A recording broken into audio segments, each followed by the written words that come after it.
Right, good morning everybody. Welcome to day 8 of the examination of the Jersey Bridging Island Plan.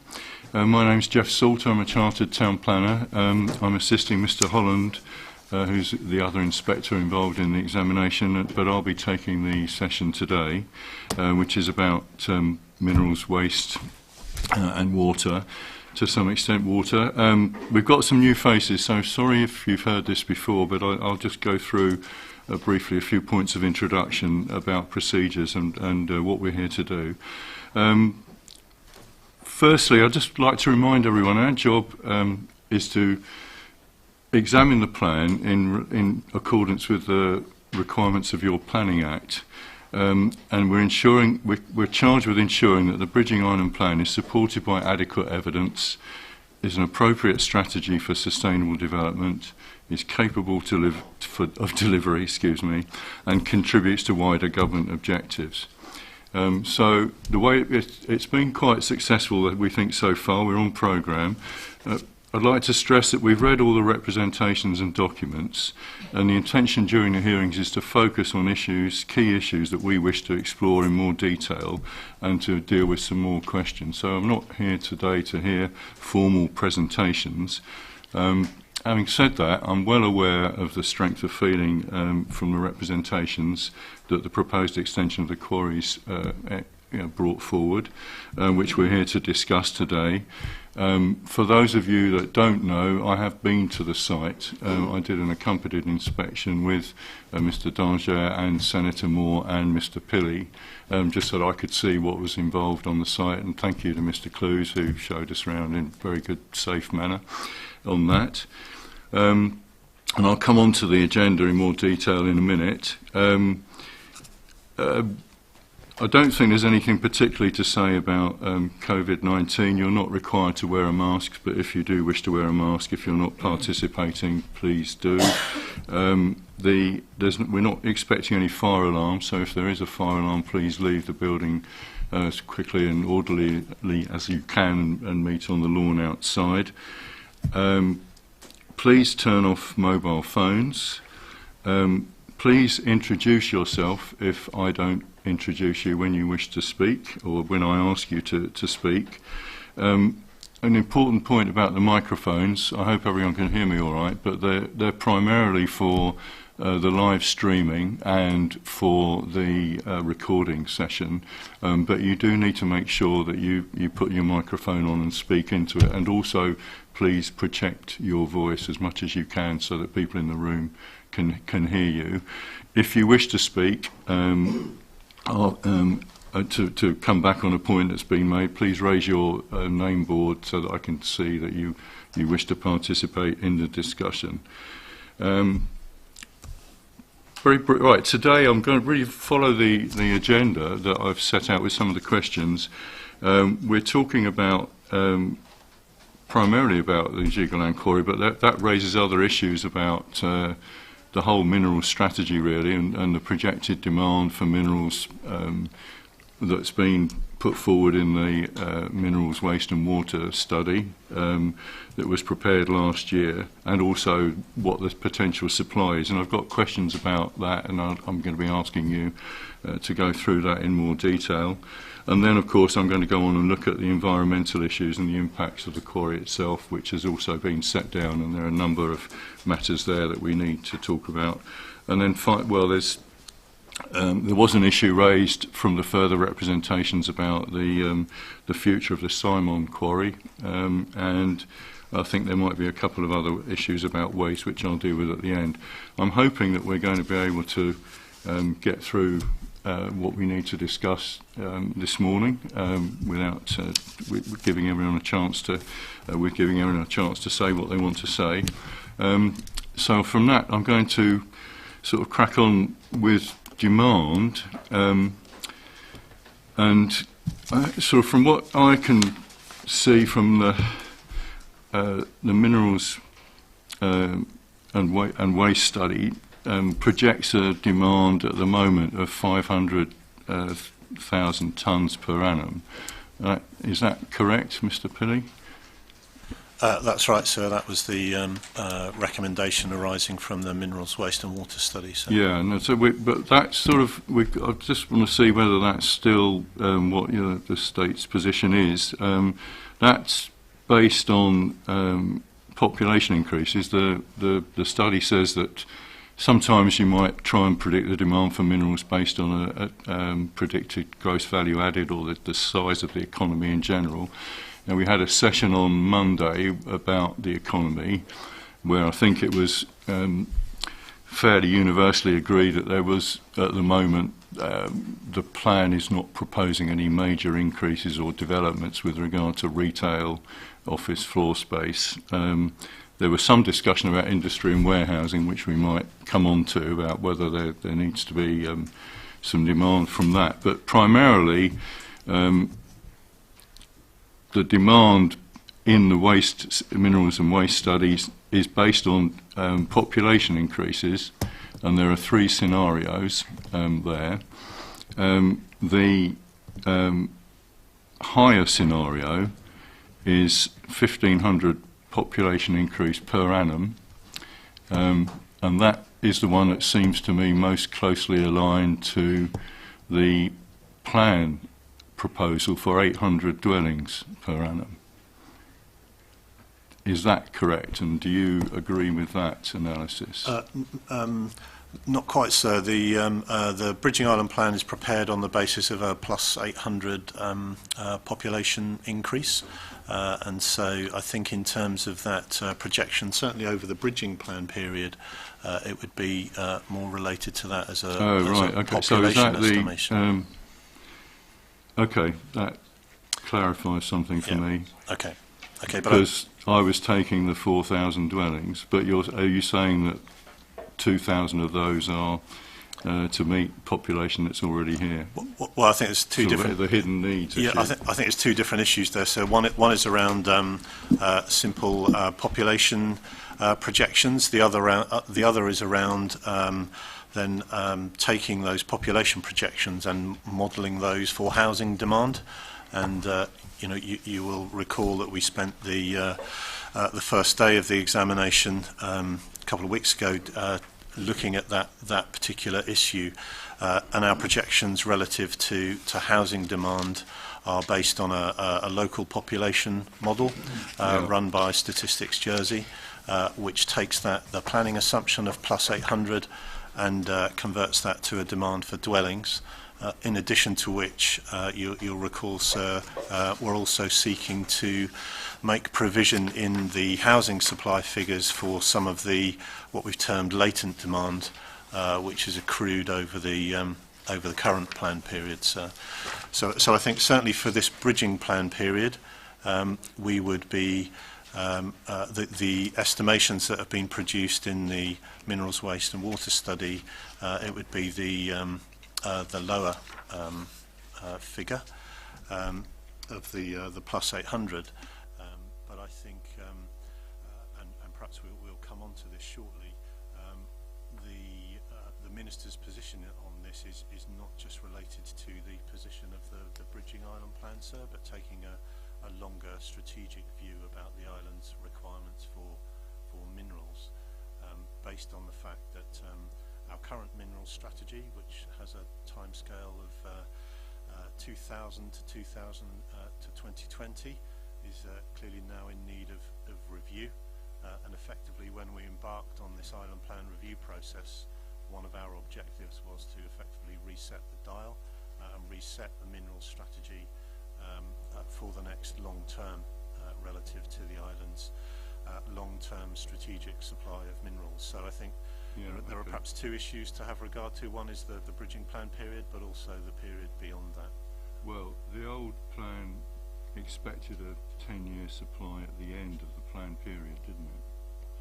So are we saying that for this plan it will be effectively a 13-year period, and that we've got to identify a supply for that amount now? Well, I think what we're saying, sir, certainly the Minister's view, is that we need to have regard to the island's position in the long term.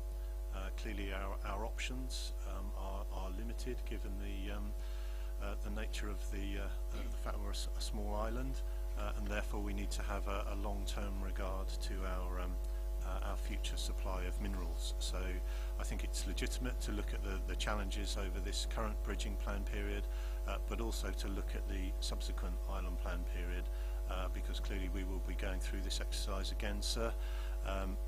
Whilst it might not be your challenge, it's certainly certainly ours, and we will be required to bring back to the new administration a review of the island plan early in its term of government, sir, and we will have to have the ministers keen to ensure that we seek to ensure the strategic supply of minerals for the island. So I think it's legitimate both to look at the bridging plan period, but also to look beyond that in terms of potential future demand. Okay, but how far beyond?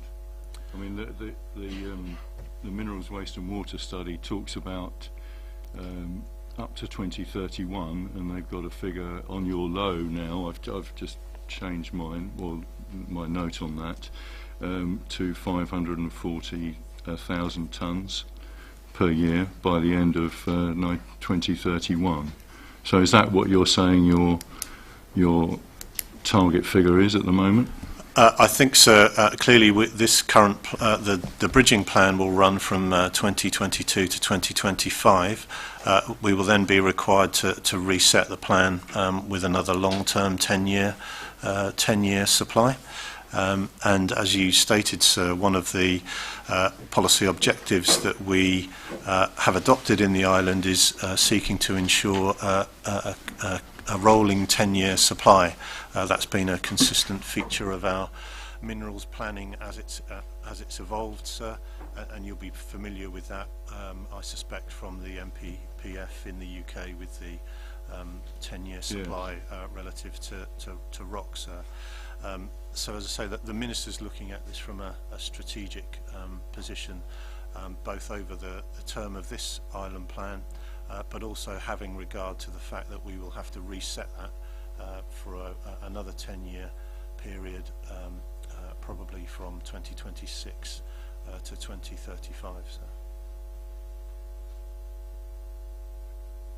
So what I'm trying to get at is, and I haven't seen it anywhere, is what you think the minimum amount of demand there will be, in your view, up to either 2031 or 2035. And I grossed up the figures on page 82 in your the study to get a figure of, I think it was in terms of crushed aggregates, local crushed rock. I sort of had 2.76 million tonnes, but that's over 10 years from the end of the plan. Clearly, you seem to be saying we need slightly more than that. But have you got a sort of a target demand figure that you want to work to? Because we've had arguments about whether or not there's an existing supply to meet the island's needs for 20, 30, 40 years already without the need for extending the Gigaland quarry. That's where I'm coming at from this. Yes, sir. I mean, I think clearly one of the reasons why we're doing a bridging plan is because of the issue of uncertainty around both the economic performance of the island and its response to the pandemic and to Brexit, and very closely linked to that is the issue of population in the island. So clearly, and we've spent much time during the examination sessions up to now considering issues about the development pressure on the island as it exists. So we've talked about demand for housing. We've talked about demand for the hospital. Yeah, so I should just make clear. Hang on a minute. I should just make clear. I mean, my 800, the dwellings per annum is sort of hypothetical, but that's the sort of the starting point. Obviously, we're not prepared to say whether we agree with that or not, but that's what's in the plan. So I'm just using that as a guideline, is to sort of work out what the minerals needs might be in the future. just in case people think we're definitely going with that or we're definitely going higher or lower. That's not what I'm saying. We're just using this as a hypothetical at the moment basis, and I appreciate the uncertainty involved with all of this going forward. Sure. That's acknowledged. So, and I think, clearly there are some factors which will generate demand. There are also likely to be factors that may serve to depress demand, and we've considered issues around the challenges of the climate emergency and the desire to use more recycled aggregates to potentially explore different methods of construction. But even if you take the existing levels of supply, particularly around crushed rock, which based on the study that was undertaken is somewhere around 235,000 tonnes a year, and project that into the... Well, I don't want to talk about supply at the moment. Okay. But, I mean, because that's what I'm going to come on to, and there are definitely some questions about the level of supply that we've got.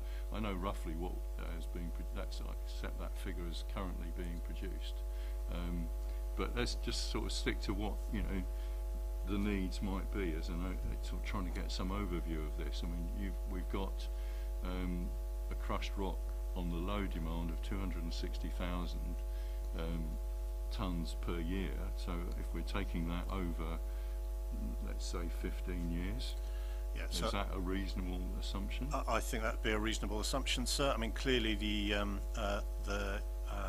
bridging plan is seeking to respond to the depressant effects of the pandemic and Brexit. We will look to reset the planning assumption in the subsequent island plan based on some work that Deputy Hewlin's currently embarking on related to population policy and considering the outcome of the new census. So that will inform the planning assumption of the next plan. But even if we assume an 800 continued 800 growth in population, so with the level of demand that you've just cited, that would cause us some supply challenges, particularly around crushed rock in the next island plan period. Sorry. So I think I think the minister is looking at that longer term position, sir, in terms of resetting the mineral strategy for the island over that longer term. Okay, does anyone else want to make any comments about the demand? No, madam, sorry, if you're not a participant, I can't allow you to just interrupt. No, not at all, sorry. Yeah, yes. Okay, does anyone else want to comment on that, about demand figures? Yeah, Mr. Danger, and then Mr. Hewlin, do you want to comment on that? Do I push the thing? Deputy Hewlin, sorry. Yeah. Thank you for Mr. Pilley for reminding me that on behalf of the Council of Ministers, I am responsible for the population policy. It hasn't been lodged yet. It hasn't been scrutinised. It hasn't been debated. So I can obviously make no reference to it. So what I would like to just mention is there are so many uncertainties at the moment, and I believe in the amendment submitted by Senator Moore, she makes quite a strong case as to why do it now, i.e. we can make a decision based on new evidence in 2024 going forwards. Yes, I'm going to come on to that actually, but continue. Yes. So that's the premise from which I'm speaking. All I can say is there is huge uncertainty from Brexit, from COVID, and I'd just like to say that in the Council of Ministers within the Common Strategic Policy is to, so this is public domain, this isn't population policy, to progressively reduce Jersey's reliance on net inward migration. So that is the intent to, I have to be very careful what I say, so forgive me.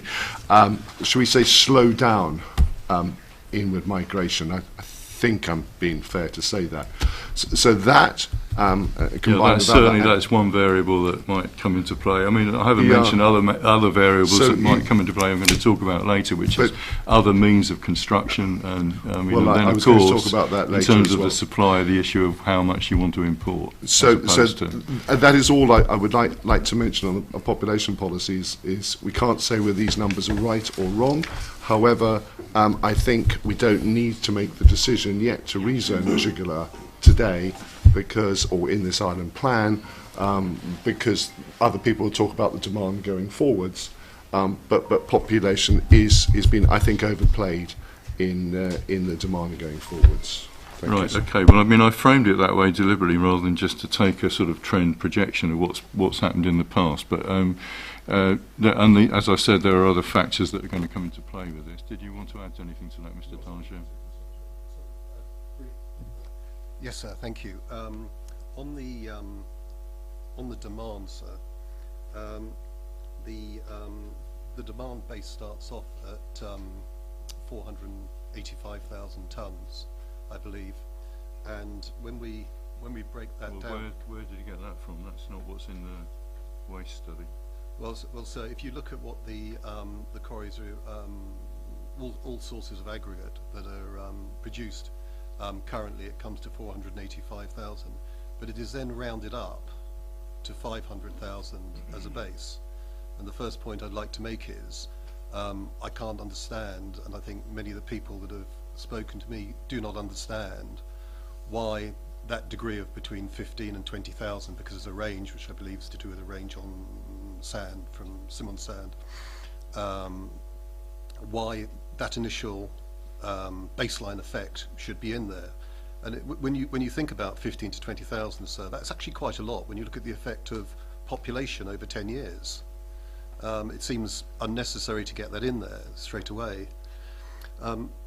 The second point, sir, is when you look at the breakdown of that initial base, Arup have presumably taken some kind of historic data from the quarries to work out the numbers that they assume. And I think, for example, for Granite Products, it's 125,000 tonnes a year. Yet in their submission to Arup, which is obviously in the public domain, the year to March, my year's right here, 20, was 100,000. Now, so you might feel, and some might feel that, well, a little bit of quibbling going on here, the odd 10,000, the odd 20,000, what does it mean? So I would point out, sir, that the states have chosen a very onerous, cautious land bank target of 20 years. It's 10 years throughout the life of a 10-year plan. And I believe, sir, that the planning guideline, I think it's the NPPF, sir, says a minimum land bank of 10 years, which I believe is what's normally adopted in the UK. So it seems to me that when we're looking at these forecasts, if we start building in a little bit here, a little bit there, and add on, we're already going to be applying it to, I accept so later in this session, to a benchmark that has perhaps double the caution already in it that that might be applied in the UK. So when I that's not what Mr. Pilley said. So I believe that the land bank is 20 years. What he said was that their current planning position is that there should be a 10-year supply at the end of the plan period. We've just finished that one, but so that would take it to a 14-year supply. We're looking at for now. If I may, in the correspondence between Granite Products and I believe it's planning, but a part of the Arup process, Granite Products specifically asked this question and said, is it 10 years or 10 years throughout a 10-year period? So it's actually 20 years that's being applied, as I understand it. And if please, so I'm very happily to be corrected on that. But that is. Well, that isn't what Mr. Pilley said. He said 14 years, that was to 2035. Well, sir, then I think some of the correspondence is inconsistent here. I'm very happy to supply that I mean, to you. it's been a rolling 10-year. I think the point is a rolling 10-year period, isn't it? So at any period during the plan, there should be a 10-year supply, but the state's objective is to have 10-year supply at the end of the plan period. You'll get nodding. I'm going to go on to that. Okay. Okay, so thank you for clarifying that, because it's something that has been misunderstood, Okay. and I think in some of the submission. Okay, Senator Moore. Good morning. Can you hear me? I can. Thank you. Excellent. We can hear you, because I had a real problem with this on Monday, actually, in the economy session.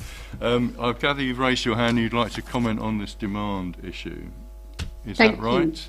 Yes, I would, just briefly, if I may. And I am having trouble hearing some of the speakers in the room. I'm not sure if some of the mics might be losing their battery. But that's just a point of feedback. So I simply wanted to, at this point, mention the matter of sustainable building methods, and that although the Bridging Island Plan takes into account and talks about demolition of buildings and also the passive house standards, it doesn't talk about the potential use of sustainable building methods, and that it would seem would have some impact on the level of demand that the island may or may not have for crushed rock in particular, and other minerals that are currently used on island in construction methods. And that says... Okay, thank you. Yeah, I have got that down actually as a point. I was going to sort of deal with the, on current methods, and I appreciate that is another factor that comes into play. Perhaps we could come back to that, or I'll ask Mr. Pilley to respond on that a bit later. Can we? Thank you. So stay there, please. Obviously. Okay. Is there anything else you want to come back to on demand before I go on to the supply, on the sort of, let's say, before we take into account these other factors? Yeah, just on the points on supply, sir, it's interesting to note, if you look at the 2002 island plan, we had a projected, that was based on demand of 450,000 tonnes per annum. The 2011 island plan was based on a range of between 400 to 500,000 tonnes. So it's resetting the current demand figure at 500,000 tonnes is not wildly varied from previous projections, and would be consistent with the general increase in development activity which each of those successive plans makes provision for, sir. Yes, okay. Let's go on to supply then, because there are some. Certainly got. Sorry. Oh, sorry. Yeah. Hello. Yes, I wanted to just to say that I think the figures of the demand are there by the fact of all of us in the room. You've got your microphone on, right? Sorry. Yes. And who are, please? On, you need to introduce yourself, please. Sorry, Alan Longwell. For everyone else. Yeah. Sorry. Yes, I was just going to say that I think the demand of 500,000 tonnes per annum is right. I'm well aware of what Granite Products, Rone, WP, Barrett's and myself do supply. I think what we've done, just answering back to Senator Moore's question, is obviously each year of the 16 years that I've been recycling, and Wayne, we have increased each year, albeit we would like the building industry to recognise that they should use more recycled aggregates on building projects on the island. Yes, I mean, well, that's there's a breakdown in the study, isn't there, of between crushed rock, which I think was 260,000 tonnes per annum, and this is in the this is the 2031 forecast in the study, but just for the sake of argument, to show the proportions, we've got 260,000 of crushed rock, 65,000 of sand. Now that's maybe we're going to be talking about that later on, and 211,000 of which you're one of the 3 recyclers on the island, is that right? I am, yeah. Yeah, so that's 211,000 a year, and then there was just a notional imports of 4,000 a year.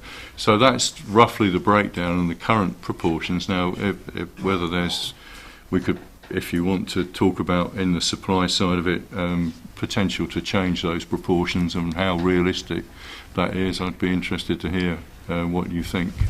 Okay. The capacity might be, but maybe not now. Okay. Yeah, Mr. Gray, Seymour Hotels. Yes. Thank you, sir. This sort of really speaks to the fact the Bridging Island plan is for 3 years. And there is a huge amount of uncertainty, as we've already rehearsed. But there are some things that we do know. And one thing, for example, is that we do know that within the island the number of tax returns that are submitted were at a vast reduction, which indicates the population has gone down. I can speak authoritatively on the hospitality sector, which is a significant employer within the island, and I can tell you with absolute certainty that there has been a huge exodus out of the island of those people who work within our sector, which even at reduced pandemic levels of trade has caused a crisis that we just can't get enough staff. So what I can say with certainty is that previous expectations of population are no longer valid, because the dual effect of both Brexit and the pandemic have meant we're in an unprecedented situation where we can't simply look at historic trends. And I can say right now for our sector, extrapolating that to the island, that the population is in a very different place than it has been for the last 5 years. Okay, you're covering matters that we did discuss during the housing session and the housing numbers, particularly session last week. I'm going to ask, do you want to respond to that, Mr. Pilley, or shall we move on to the supply side? Just really to acknowledge what Mr. Gray's cited. Clearly there has been particular impacts on different parts of the island's economy during the pandemic, and clearly the hospitality sector has perhaps been hardest hit. Whilst it forms an important plank in the island's economy, it's clearly not the major element of the island's economy, which, as you know, so is dominated by the finance industry, and clearly the demand for development is driven not only by levels of in-migration but also by the existing population in terms of demands for homes and infrastructure. So, yes, I mean there are a lot of factors to be considered here. I mean, we have actually looked at the latest fiscal planning policy report, which came out, I think, 3 weeks ago, which talks about, future demand for the economy as well. So there are many things we will take into account in this. Deputy Johnson, yes, is this about demand? Yes, Deputy David Johnson, Deputy of St Mary. I think it might be appropriate to raise the basic question here, so if I may, as to why it is deemed necessary to have a safeguarding area at this stage. Mr. Pilley has already said that I have to repeat this exercise in 2025. And you'll know this better than I, so the definition of a mineral safeguarding area is an area designated by minerals planning authorities which cover known deposits of minerals which are desired to be kept safeguarded from unnecessary sterilisation by non-ministerial development. And I do appreciate, sir, that in the UK, where there are many authorities, that such a procedure is necessary. But we're talking about Jersey, where there is only one authority. There cannot be any form of development without the approval of planning in whatever guise it proceeds, and they are in control of it. So the lack of a safeguarding area would not sterilise any development. We're already there. Yeah, I think there is an issue there. I'm not going to I'm going to come back to that, I think. And I'd like to deal with the supply side of it first, because there's some relevance to that, and then we can come back about. I know that from Granite Products representations that they've made an argument as to why they do want to do this, to have this safeguarded now. But that's also, I'm going to test that during this hearing. And before I do that, I'd like to go on to the supply side of it to see roughly. To get some idea of whether there is a need to safeguard for the future right now, or whether that could be postponed, or whether there is no need at all, whether there's already enough supply on the island for many, many years, as some people allege. So that's, and then we can come back to that if that's all right. We've got some rather differing figures here. I mean, Mr. Danger, you've submitted a figure of, in your submission that came out last week, of 6.3 million tonnes for Rones Quarry, which you've based on, presumably, analysis of company accounts. Is that right?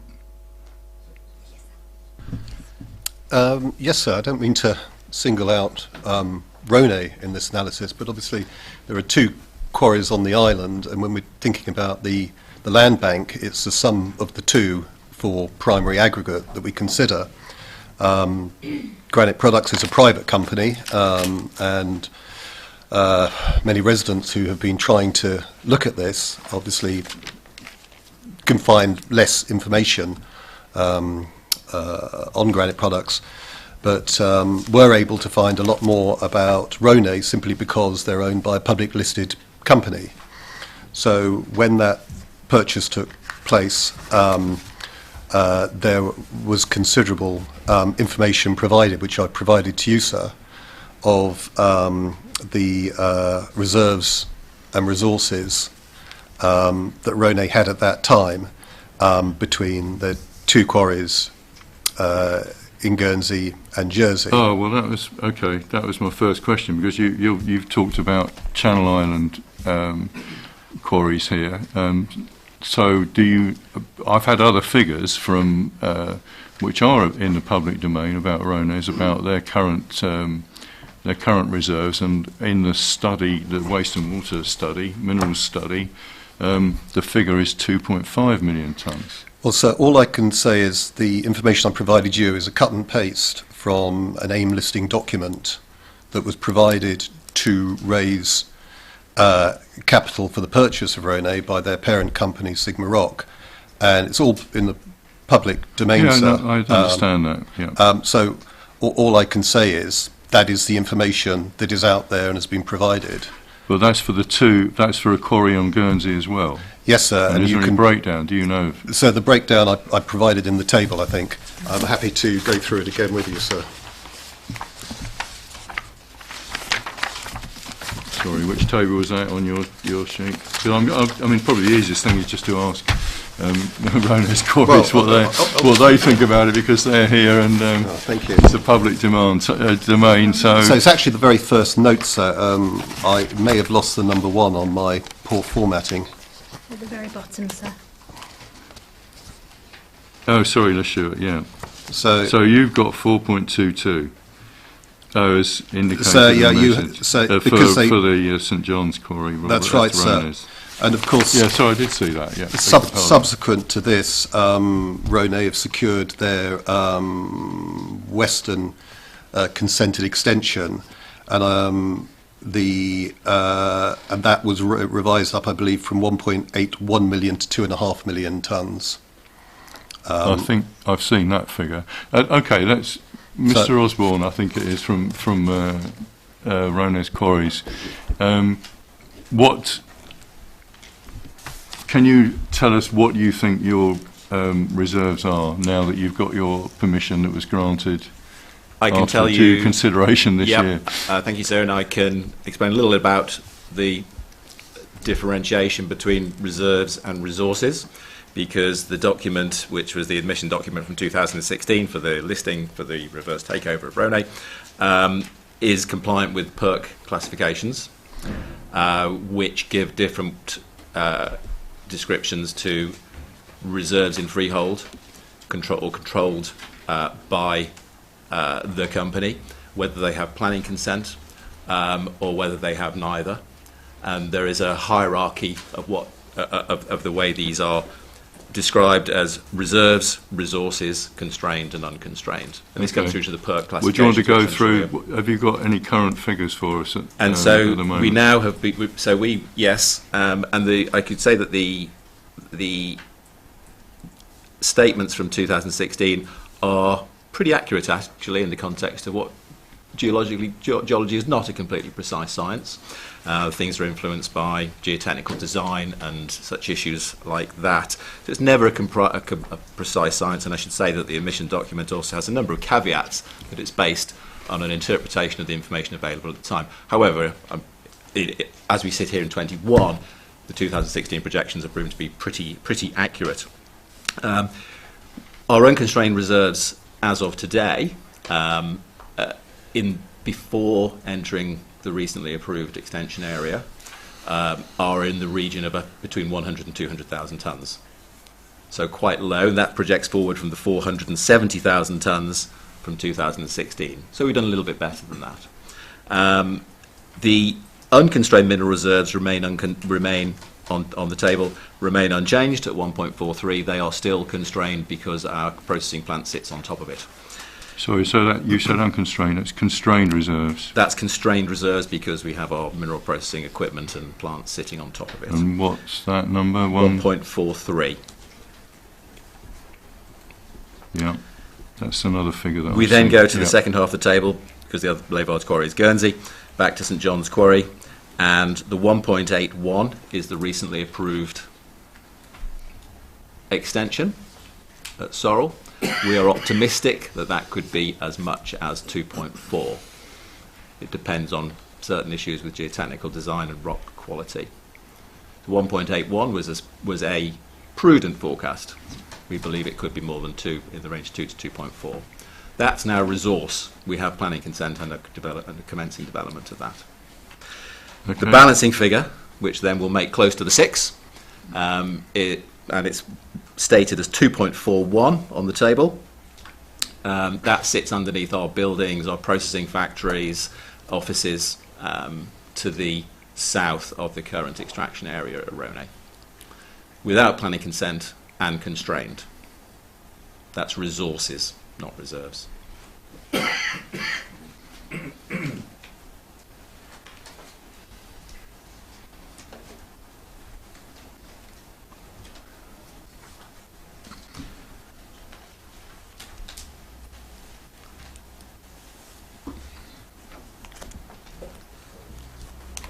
So with my that's what figure was that, please? That's the 1 point. That's the 2.41 2.41 in the table. That remains accurate as resource without planning consent and constrained. So we have in the region of 2.5 million tonnes with our extension and our extractable reserves in the current area. 1.4-ish, 1.43 constrained, so that's close to 4. And then we have 2.4, which is 6.4, which is broadly consistent with the 6.1, I think, in the document. If I could just continue with one comment as well on supply, relating it back to our earlier discussion on demand, which of course supply does have to be able to meet demand through capacity. Yeah. So having a land bank that mathematically appears to be adequate might not be if it can't be fulfilled on the supply, the ability to supply. Yes. Okay, so is that... Which is at the moment Rhone doesn't have the capacity presently to meet the full demand when one divides.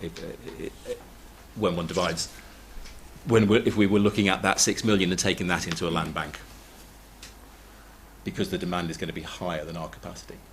Whose demand? What, just demand from your customers? The demand, using the baseline figures here, which may be slightly higher or slightly lower, but our demand currently, it won't meet 260,000. Our supply ability won't meet 260,000.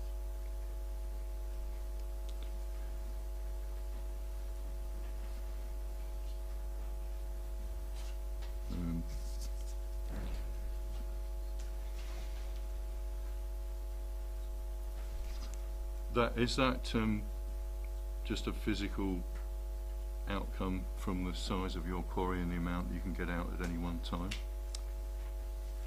It's a question. It's a combination of those factors. There would be of the physical nature of being able to mine the rock, our present capacity and the need for significant investment, which could be overcome. And there's also a question of credibility, because whilst we don't have restrictions on our extract with our consent and our permit, we have made expectations. We've given expectations. We presented expectations of what that output could be, and so in the context of getting support. So does this mean in support of your planning application, you've said you would only extract X amount per year? We didn't say we would only extract X amount, but there was an expectation of a far lower rate, a far lower number than 260. The expectation with our community and the support I gained from the community in that application was largely continuation of the status quo, which are the numbers presented in the Arab data.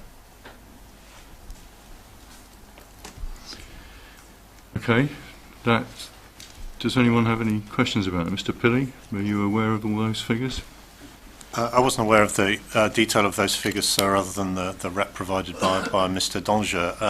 Clearly, if you there is reference in the current island plan to the options that Rhone were considering, I think, in terms of their potential extension, whether that was to the west or to the south, sir. And clearly, that's transpired as a planning application, and now consent's been granted for that extension to the west. So I think we acknowledge that there is potential further reserve to the south in the site, but as Mr. Osborne has suggested, sir, that's currently constrained by the location of their offices and their plants, sir. Yes, but right. Well, that's. Are you expecting, Mr. Osborne, that we mean that's a much longer term proposal, possibly, to develop that? Absolutely, yeah, and that's why these numbers, we're presented these numbers as resources. We see it as a realistic option to extract those resources in the future. So, in terms of your capacity to supply, let's say, for the sake of argument, up to 2035, the plan period plus 10 years. Could you give me a figure of what you think you're able to supply during that period? Roughly how much per annum are you expecting to extract? Constraints on the site, I would say up to go north of 150,000 per year sustainably would be difficult.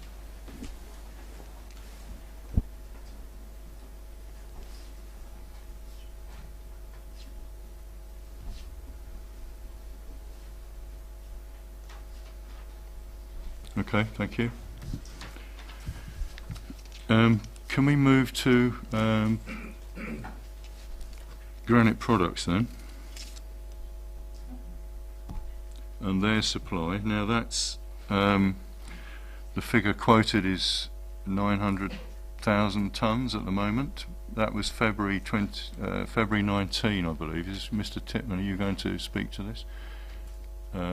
So if you're not speaking, turn your mic off, please. Yes, I will do so. Thank you. I had a quick question before you even start on that. How much have you extracted since then? Do you know? This was a subject we covered in our further representation. In that you're absolutely right. The 900,000 tonnes that we provided to the Minerals and Waste and Water Study was based on a survey of the site and volumetric calculations carried out in February 2019, and clearly since then we've been extracting mineral. As I saw, yeah. Yes, yeah. So our best estimate of that number now is somewhere in the range of 525,000 to 600,000 tonnes. Or by the end of a 3-year period. So by February, say, from February 2019 to February 2021. 2022, sorry. If we'd extracted 100,000 tonnes per annum, that 900,000 would then be 600,000. And if we'd extracted 125,000 tonnes, that 900,000 tonnes would now be 525,000 tonnes. Okay. So we're in that range between 525 and 600 is our estimate now. Do you know what don't you know how much you've extracted? Our sales are in the order of 100 to 125,000 tonnes a year, so we're in that range between 525 and 600. Okay. This is a complete aside, but it did occur to me. When I went, it was mainly, well, I know you do three things on site. You sell crushed aggregates, or crushed mineral. You make concrete, and you make concrete blocks. Do you actually sell any blocks, uncrushed? Sell blocks uncrushed? Well, I mean, rock. Oh, rock. I mean, all around the island, one of its attractive features, I would say, is that there are lots of granite buildings and granite walls and whatever. But I mean, I haven't seen or heard anywhere that that's still being produced. And I just wondered, it's out of interest. I mean, the same question to you, Mr. Osborne.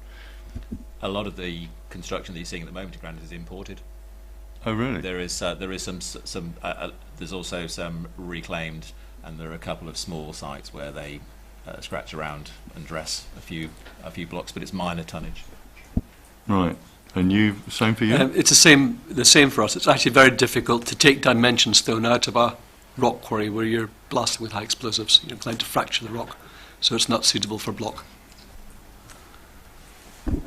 Okay, thanks. Right, so going back to the potential supply, I've got two figures here actually.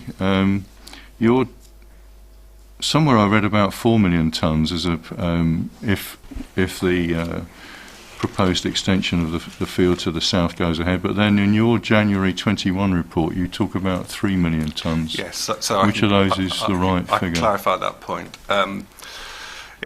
We've obviously been engaged in this process since 2019, and the initial estimates of field 966 were in the order of 4 million tonnes. The January 2021, and we did state that number in March 2020, I believe, to Arab, when they were collating their data. By January 2021, and our submission of the report, where we went into more detail on field 966, we'd actually carried out a more detailed design. Granite Products had an independent detailed design carried out of field 966 and the way it would best be worked, and that is 3 million tonnes. So the 3 million tonnes is the correct number. Right, okay. Does anyone want to raise any questions about that? That's all I wanted to know. Any comments on that? Mr. Donahue? Thank you, sir. I just wanted to come back on the Granite Product figure that was originally 900,000, now 525, 600. It would be helpful for residents to understand whether that does include any constrained reserves, resources. Forgive me, I don't know which technical term is the right one. Is there anything else there? Because it's impossible for residents to understand this. Well, yes, okay. Yeah, fine. I'll allow. Sorry, if I'm going about this the wrong way round. Well, he did. You were on site actually when he did. Well, sir, talk about that. Yeah, and it was factual information, ladies and gentlemen, about what was happening on the site and where things were in response to my questions. But well, sir, I obviously didn't understand as clearly as you did then that what was there, because you walk around a quarry and you see an awful lot of rock, and it's difficult to understand. What is included in which figure? We saw a lot of holes as well, though, didn't we? So anyway, we saw a big hole with a lot of water that seemed to need to be pumped out as well, which seemed strange, but that's a different matter. So it would just be helpful to understand whether that 900, what that includes. Thank you. So it's a very simple answer. Our calculation of our 900,000 tonnes is based on that for which we have planning consent. So, And to get that out, there's nothing else. I mean, to get some of that out, you would have to move plant, wouldn't you? No. Oh, you don't? Right, No. okay. No. So is there any underneath the crushing plant that... Well, the plant sits on top of rock, but that rock does not have the benefit of planning permission for extraction. Right. And you're right, we did talk this through on site. To access that rock, we would have to move the plant. Our issue is we've got nowhere to put the plant. But even if we did move the plant, as we observed on site, that middle section of the quarry is very thin. We can't get down to any significant depth beyond where the current, beyond the depth at which a current plant is sat. So have you made any estimate of what there might be there? I mean, presume one of the options might have been to move the plant when you've got to a restoration scheme. Well, if you filled in some of the land where the big hole with the water in was, could you move the plant onto there? It's possibly in the future. We obviously don't have consent to do it, and it would be inconsistent with the consent for the restoration of the Western Quarry. But it is a possibility at some point in the distant future. Yeah. But it still doesn't take. Do you got away any idea of how much there might be under the plant site? Yeah. Well, it's a minimal quantity, sir, because it's our narrowest section of the site. We've got a concrete plant immediately to the north. If we move the plant site, we've then got to retain access routes to the plant site and to other areas of the quarry, which makes the footprint to work a hole there even smaller. So minimal, sir. Okay. As we talked about on site, one of the advantages we would have if we went into Field 966 is we create a bigger. It allows us to access the mineral under the plant site and in the central area of the site because we're increasing our footprint. So we're like an upside down triangle. At the moment, we're very constrained within the site, and the top of our triangle is very small, so we can't create it. But if our top of our triangle is wider, we can go deeper. Okay. Yes, Mr. Danger. thank you, sir, for your patience. I'm just reminded, I think one of the possibly submissions, so forgive me, this is just repeating, but I think it's 6 years that Granite Products referred to on their website. Oh, sorry, maybe their parent company, Brett & Son, where they refer to removing the old equipment provides access to 6 years mineral reserves. I believe so. I may have sent that in one of mine. If not, I could give you a copy. Yes. No. Well, that's a figure that's not 6 to 7, I think it was. But anyway, yes. So, and it is very confusing for residents that one moment it's years and then it's tons, and then trying to work out, how many years so many tons is. It is quite. That's why I was asking, because but we know roughly 100,000. It varies, and I can understand. Obviously, the amount extracted any one year might meet demand, or depends on. It's never going to be quite the same. But I thought your figure was about 100,000 to 120,000 a year. And Mr. McCarthy, would you take your sign down, please? I've already asked you to do that the other day, so I think that's disrespectful, to be honest. Mr. Danger? So just to follow on from what you just said about the 100, 120 would bring me back to my original point about the number that's assumed in the baseline of 125. Forgive me for perhaps returning to a point, but I think it maybe clarifies it a little bit more. Okay, Mr. Gray. Well, I'll take Mr. Gray's question, and then you can come back and finish on that. You'll have to forgive me if this is out of scope, but it's just occurred to me when we were talking about supply. So I was really interested to find out that granite block is imported, and of course supply, as we're talking about it here, we're sort of assuming everything has to come from on island. And why is that the case? If we're saying, well, it's because it's difficult to import it, unless we dig up the entire island, at some point we will have to import it. So why are we excluding that as a potential supply? Well, that's. I think I'm going to come on to that. I'll just leave that there. Anything to finish up on your side of supply, Mr. Titman, please?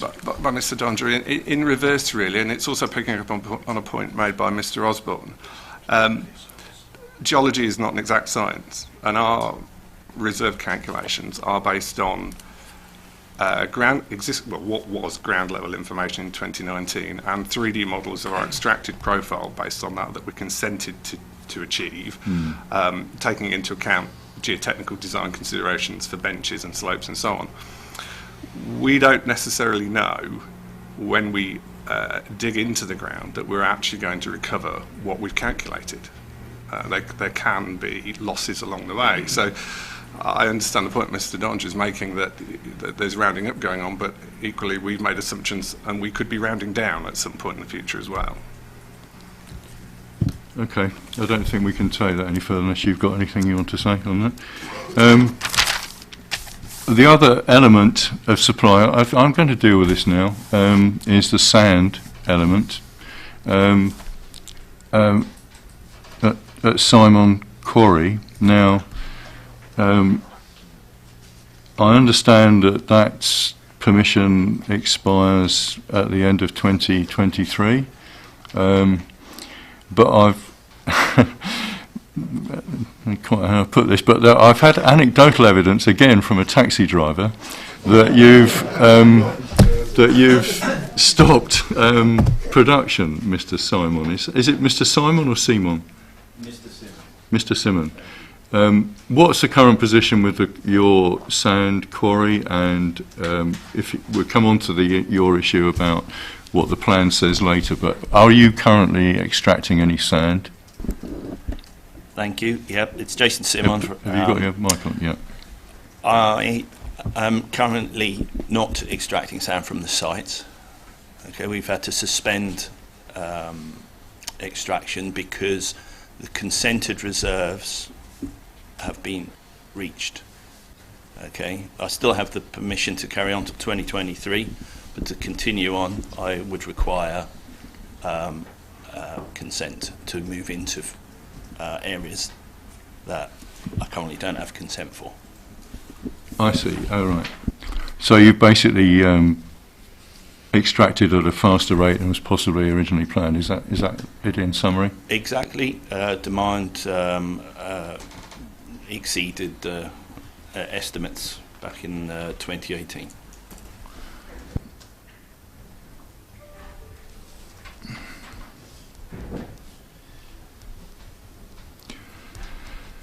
So, as far as sand is concerned, then all sand that's required is got to be imported now, presumably in bulk bags.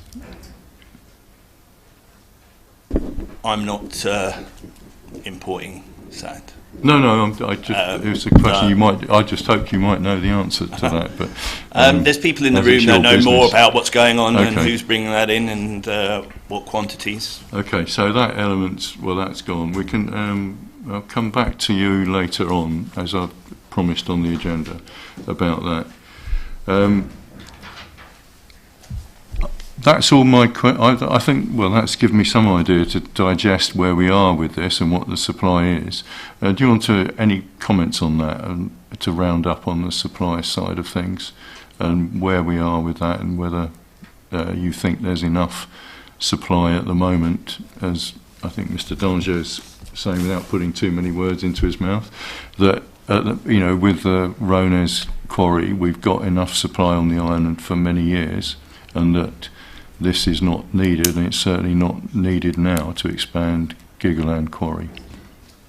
Well, I think, as I said at the outset, sir, I think the Minister's view is that we need to take a strategic, long-term view as to the island's options for the supply of minerals. And again, our current mineral strategy has now expired. We need to reset that mineral strategy, and we need to have a long-term strategic view as to where the island is going to source its minerals from. So it's appropriate that the Minister takes that longer-term view, and it just represents appropriate planning, sir, in terms of seeking to make sure that we have sufficient provision available, and noting the points raised by Mr. Osborne in terms of the capacity of the quarry on the island that's got the longest level of supply at the moment by virtue of the recent consent. We need to look at what other options there are available, sir. Okay, well, there are a couple of other factors here, aren't there? And we've already hit one of them in that we haven't got any more sand at the moment being extracted. So there's the issue of the costs of importation as opposed to on-island extraction. There's the issue of carbon emissions with both of those methods of meeting demand for minerals. And there's also the issue of can other materials be substituted for minerals, and how likely that's going to be over what we're talking about, quite a long period now, which goes back to whether we need to make provision now. I think now, I mean, I'm quite clear from it was a factual point from Mr.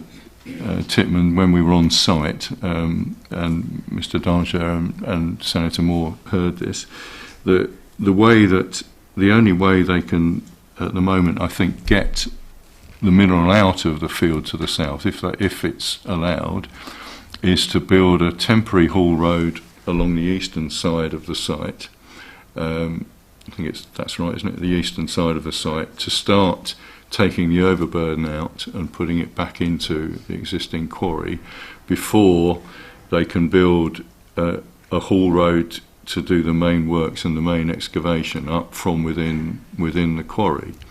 And the need to do that now effectively sterilises your current resource, is that right? Does it sterilise all of it? No, not all of it. We have, where to start? So, as we discussed on site, we need to work field 966 from the top down, which means we need to get up to the ground level of field 966. To do that, in fact, the only way we can do that is to build an access road ramp up if you like, in the eastern area of the site, along the northern quarry wall, up to a level of and on the top of the consented reserves in the east of the quarry, using those consented reserves as our high-level access route round into field 966. We have 2.5-3 years worth of consented mineral reserves left before we need to extract that mineral. When we've extracted that, if we need to extract that mineral, we've effectively precluded access to field 966. So there's a critical timing issue for us in respect of access to field 966. Is that the only feasible way of doing it? Yes. You couldn't use I'm not sure, I'm talking practically here, the existing road network to do it? Not with the vehicles that we would need to transport the granite back into the quarry, no. Okay, no, I mean for the initial works for the overburden. Because you said they were smaller vehicles than yes, they are. The main vehicles that you use. Well, no, sir, and also we have to build the high-level access to in any event.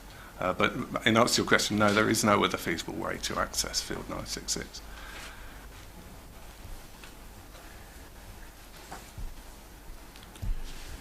Okay, does anyone have any questions about that, Mr. Danger? Thank you again, sir. 2 points, sir. I think is perhaps the phrase, if I could steal it just from you, is not sure. That it seems to me that this most probably is a cost issue, that there most probably are other ways of doing things. I'm not a structural engineer, I'm not a geologist, but we don't know for sure, and it would be reasonable if another opinion could be sought on that, other than the quarries.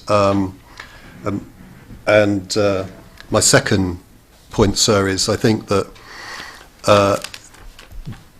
Granite Products could always slow down production, which I can understand there's a commercial issue there, but this is fundamentally an island benefit, an island need that we're talking about. And if by slowing things down, more analysis could be taken, and everyone was sure that is the only way, should it be proven to be an island need, it would benefit the island more to do it that way. Do you want any comments on that, Mr. Titman? I think that's probably for you. Well, there are two things, really. One is that the design for the way to access Field 966 has not been derived by Granite Products. It's been derived by independent experts in the first place. And the second point is that in the planning application process, we'll have to consider alternatives then, and under that forum we can present further information on why it is the only way that we can access 966. We will have to justify in considering alternatives that it's the only way. Yes, I mean, but the minister's responses have talked about this, but I think I appreciate, obviously you've got to do a full environmental impact assessment when you submit a planning application, yes. But I mean, we're being asked to approve or recommend for approval an extension to your site and an allocation, and I don't think it would be reasonable to do that if we weren't sure that you know, there weren't any overriding problems, and this applies to other sites and other matters as well. You know, it would be totally unrealistic to sort of say, well, you can do it, and then you come back and say, well, you know, there's an environmental impact assessment. There's this, but we've got our permission to do it. No, I was.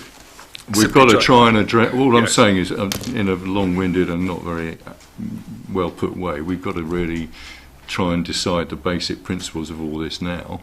Yes. And that includes whether it should go ahead now or not, or whether it should be postponed, among other matters, and that includes the need. I understand, sir, and the need in respect of timing is critical to Granite Products. If we lose the window opportunity to gain the high level access to Field 966, then in reality we lose Field 966, and time is very much against us. Well, or you stop until you have a pause. Is that are you saying to me there's a commercial imperative with that's just not going to be viable? It actually would impact on a number of aspects of the business. The concrete business, the block business, etc., all rely on the feed of aggregates going through there, so it would have an impact on all the downstream businesses as well. Okay. Yes, Mr. Gray. Yeah. Sir, yes, thank you. It's just an observation, and perhaps I don't understand the logistics of it. But if planning permission for the field is granted, then it's only at that point. Well, sorry, that's not what we're talking about. We're talking about approving a designation in the plan, a safeguarding designation. Absolutely, but it's only at that point that the topsoil, I'm going to call it, is removed. And at that point there needs to be extensive changes to the road network in that area at any point, at that point, meaning that the quarry and the field are effectively connected, combined. Yeah, then I'm going to come on to that. That's the. So what's the name of the lane? I can't pronounce it very well. Bechervaise Lane, I'm sorry. Yeah. So I just don't understand why the access to your existing quarry is so important, where effectively you'll have an entire area that you can do whatever you like with and move however you like within, because it will be connected. Well, okay. I'm quite clear on that because I've been on site, actually. If you've been there, it's obvious. Ms. Smith, is it? It's a follow-on point to the observation that you made to Mr. Titman. Our position is... Do speak into the microphone, Sorry, our please. position is that Who's our position? I'm for Mr. Danger and the neighbours. Right. So our position is that we do need an environmental impact assessment now at the point of deciding whether or not to safeguard this and allocate it in the plan, because for the very reason you mentioned, we do not know whether there are any serious issues that would prevent this from being possible. And without that information at this stage, there really is no benefit either to the quarry or the island of doing this. So we do believe there should be a pause, and further information needs to be obtained that weighs in the balance all the competing interests. That's all we're saying. It's a specific issue to Jersey, because we are so constrained as a small island and there are a number of competing interests. It isn't possible to wait until the planning application stage to determine this. Okay, well, I'm going to take that into account, but I'm still going to go through some of these other issues. Oh, of course, sir. I was just saying that's our position. That's for us to determine. Of course. When I go home and take it, but I'm going to go through and take those. I've got the point. Thank you. I don't think there's probably anything there for you, Mr. Pilley, at the moment. The second issue I raised. Oh, there is. Well, I was just going to address the point that Mr. Smith just raised in terms of, and perhaps just to clarify the intention in the plan, sir. And I think as we said at the outset, this is about looking at a long-term strategic view, and we're looking to simply safeguard the site to preclude other forms of development on the site. If we're talking about field MY966, so that is the effect of the policy, sir. And as is clear in the preamble, that doesn't guarantee any presumption in favour of the mineral working, or indeed the viability of reserves being there, sir. It's simply seeking to ensure that the island is planning for its future needs, and it has a plan as to how to address those, sir. This is going to go around in circles a bit, isn't it? I mean, other members, I think, have raised the point that why do you need to safeguard it when it's within the green zone and you can't really develop it anyway? Well, clearly we see development pressures arise all over the island, sir, and I think as a planning authority we are simply seeking to reset the mineral strategy. We have a mineral strategy at the moment that is coming to the end of its useful life. We need to ensure that we have a plan going forward as to how the island is going to secure its supply of minerals over the long term, sir, and so we're simply discharging that function. But if the EIA comes back and says you can't discharge that function using this site, then you haven't achieved the objective, have you? Well, I think we need to have a strategy as to how we plan to deliver that. Okay, clearly, well, all of these things they always remain subject to the award of planning permission, sir. As we discussed yesterday, we discussed the hospital. The provision of a policy in the plan doesn't grant planning permission to that development. Earlier in the EIP, we talked about housing sites. All of those forms of development still need to secure planning consent, sir. Okay, but how do you so do you think I've got it wrong when I said to you, if I say to you, well, I think at this stage, we need to be sure that there's no overriding, immediately apparent problem with safeguarding the site? Otherwise, what's the point of doing it if we can see that there's a real problem here? You need to go back to the drawing board and meet your mineral strategy needs in another way. Sure, but I think we're not seeking to effectively grant planning permission in outline or in principle at this stage, so we're simply seeking to safeguard the site. Clearly the issues of the environmental impact of any mineral operation at that site, sir, will be no doubt we will move on to discuss some of those, but they will be at a very high level. They remain to be tested, and whilst Granite Products have made a submission that does a very high level environmental appraisal of the potential impact and mitigation that might be invoked, clearly that remains to be developed into certain more detail to be the subject of a scoping submission and to be explored in detail and assessed through the processes of a planning application, which would need to be the subject of an EIA, sir. Okay. Well, we're going to come back to that. Sorry, who are you, please? Mr. Morel. Yeah. What did you want to say on this particular point? It was just to say that there is an element of naivety in what Mr. Pilley has just said, in that, as a member of the planning committee, once something is safeguarded, it does lend balance to, it does lend a kind of momentum towards that granting of planning permission. I can say that having been on the planning committee. So once something is safeguarded, yes, that is not planning consent, but it absolutely weighs towards the momentum, and there is a sense that, a definite sense within the planning committee, that you should be seeking to provide that because it has been safeguarded for those purposes. So whilst everything that Mr. Pilley said is correct, there is a naivety in there as well. I hope you all have understand. I understand the point that's being made about that. We could talk for quite some time about this. They're still bored.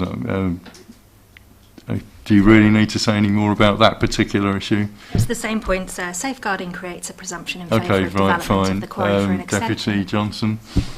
Thanks, sir. Just very briefly, this period refers to safeguarding, but I go back to basic points. Safeguarding from what, given that they are in control? I mean, it's a basic fundamental point. Okay, well, I said I'd come back to it for you, and I did. So I think we've done that. Mr. Titman, did you want? Really, just to reiterate the point made by Mr. Pilley, that we did in January this year. We did submit a high-level environmental review. It was by no means a full environmental impact assessment. No, I've read that. Yeah. We did do the work to demonstrate that we believe there's no unacceptable. Well, we're going to come on to that. Yes, okay, we'll come on to that. I'm going to come on to those things. There's a couple more points I want to just discuss before I think we probably need to carry straight on, but if anyone really needs a comfort break or anything in a minute, well, let me know. There's one other issue about the supply, and that's the qualitative issue of the different types of granite available in the two quarries. Now, the Granite Products say that theirs is slightly different. I don't know whether you're claiming advantages or not, but you're just saying it's a slightly different product in that it is alkali and silica, non-alkali and silica reactive. I'm not sort of super expert on this, but I assume that means it makes it easier to make into concrete and concrete blocks. Is that right? What's the advantage of that compared to the granite at Rones? It doesn't make it any easier to make concrete. You can make concrete as easily with both products. Alkali-silica reaction is a reaction that you can get on certain types of high-strength concrete in certain environments, and where the alkali in the cement reacts with the silica in the product, and you can get the concrete can effectively break down over a period of time. It doesn't have the same life. So at certain applications where alkali-silica reaction is to be considered, there are advantages on the granite at La Jugoland compared to other sources.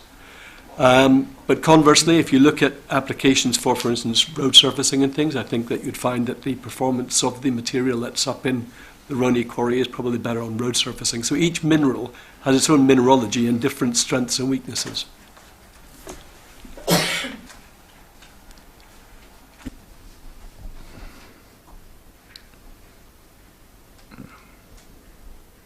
Thank you. Do you have any comment on that, Mr. Osborne? Do you broadly in agreement with that or not? Yes, I am broadly in agreement. I would say that with regards to the alkali-silica risk, it is a risk that is present. Most of our clients are quite happy. The states of Jersey do have some additional controls, which I consider to be an anachronism because of the controls we have in place. But we can't prove a negative. Whilst we don't have the problem, we can't prove that we will never have the problem. So I accept it's a risk, but it's a managed risk at the moment. How much of your... because I've not been on your site, I've only seen it from outside a couple of times. Have you got a concrete plant there? We have a concrete plant, concrete products factory, and an asphalt plant. Okay, and what happens down at the port where you've got some lorries that I walked past the other night? In St Helier, Yeah. that's where we import cement. Oh, I see. Right. Okay. As presumably Granite do you? No, we don't import cement. We purchase it from the person who imports cement. Oh, the interdependence. Right. Yes, I know you trade between you. Okay, fine. I mean, I don't think I want to take that particularly any further. I mean, the other issue is in the broadest sense, the whole issue of, you know, do we supply on island or do we import, and the complications of that. I'd like to.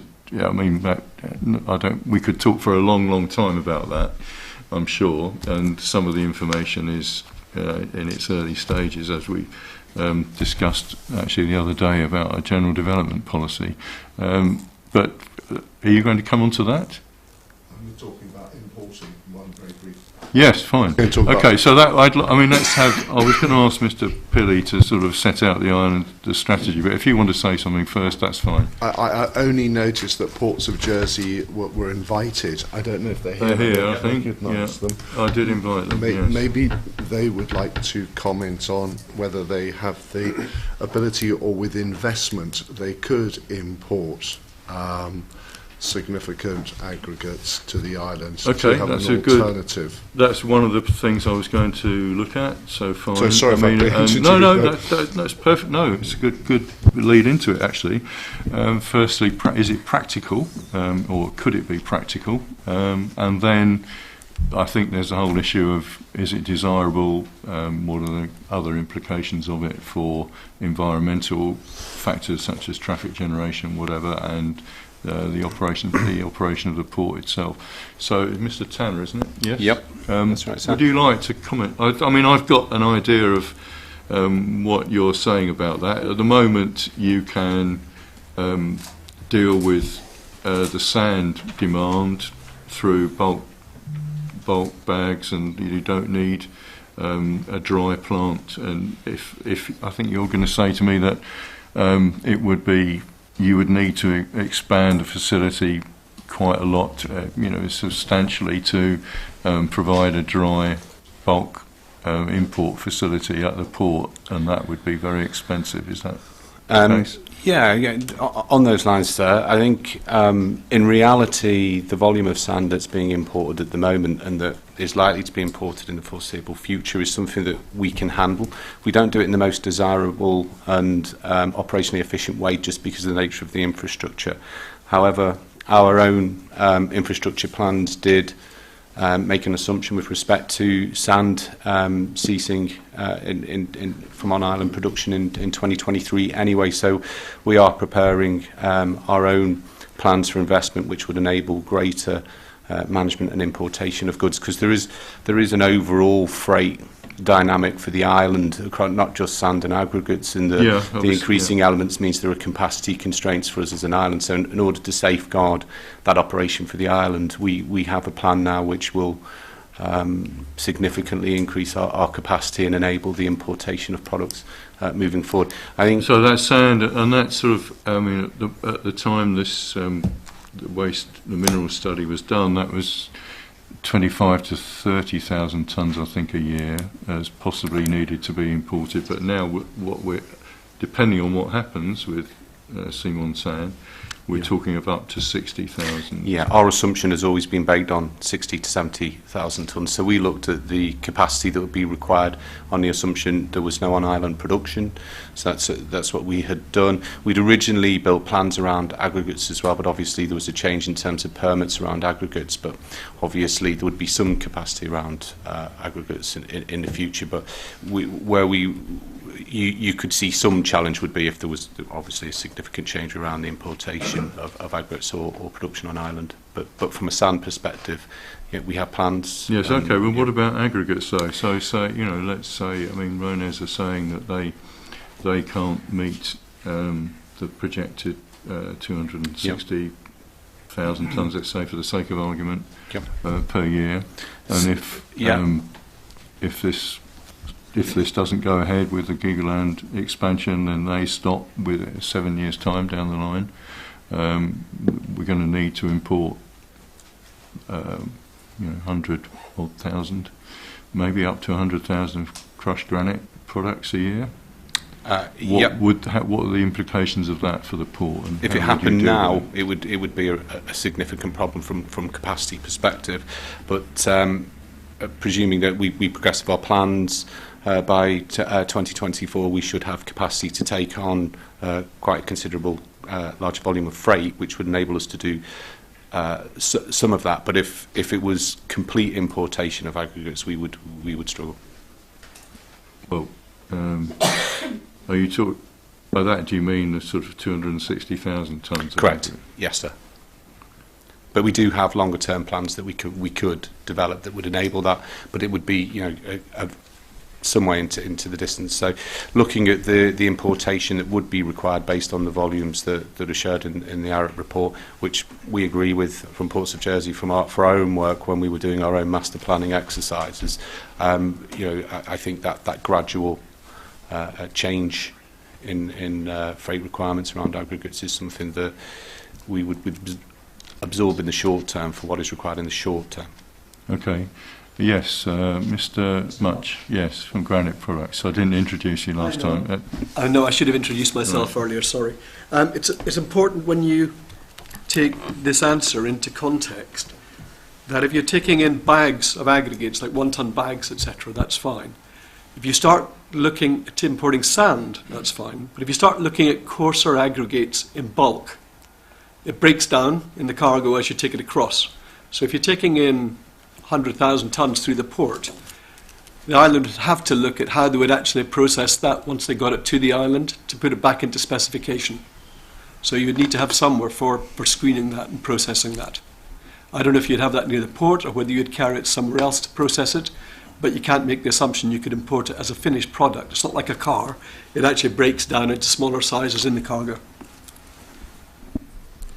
I think I did read that somewhere actually, but thank you for that. Okay, Mr. Longlaw. Okay, I just want to clear up a couple of matters. That firstly, I'm Jersey and I care deeply about the island.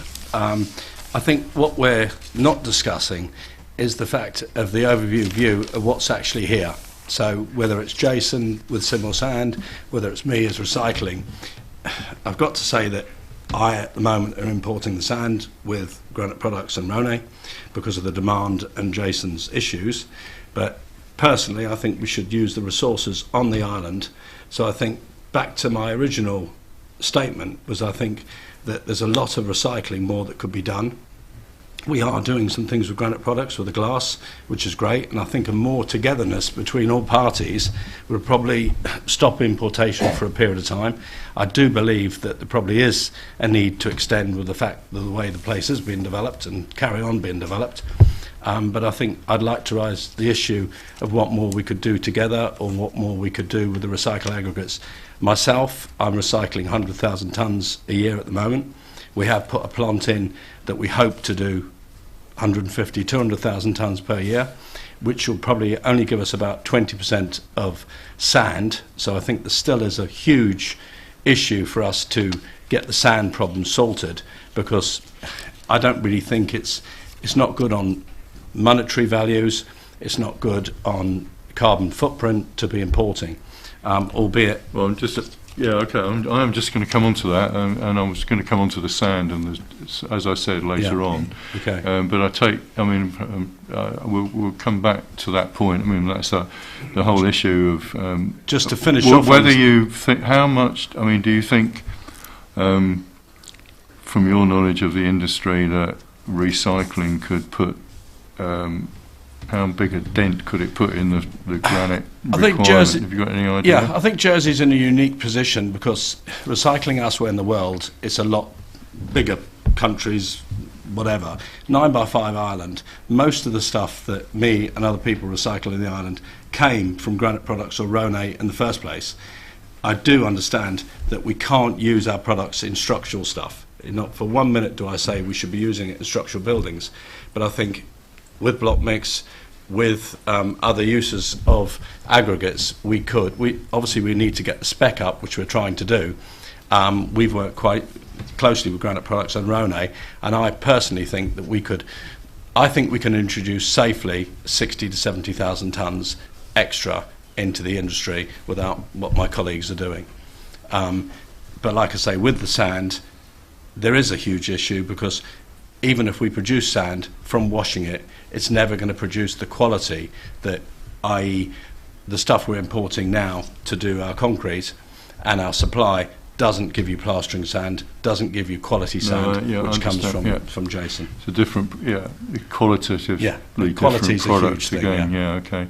Are we going to come back to the sand? Anyone else of the producers want to comment on that? No, fine. Okay.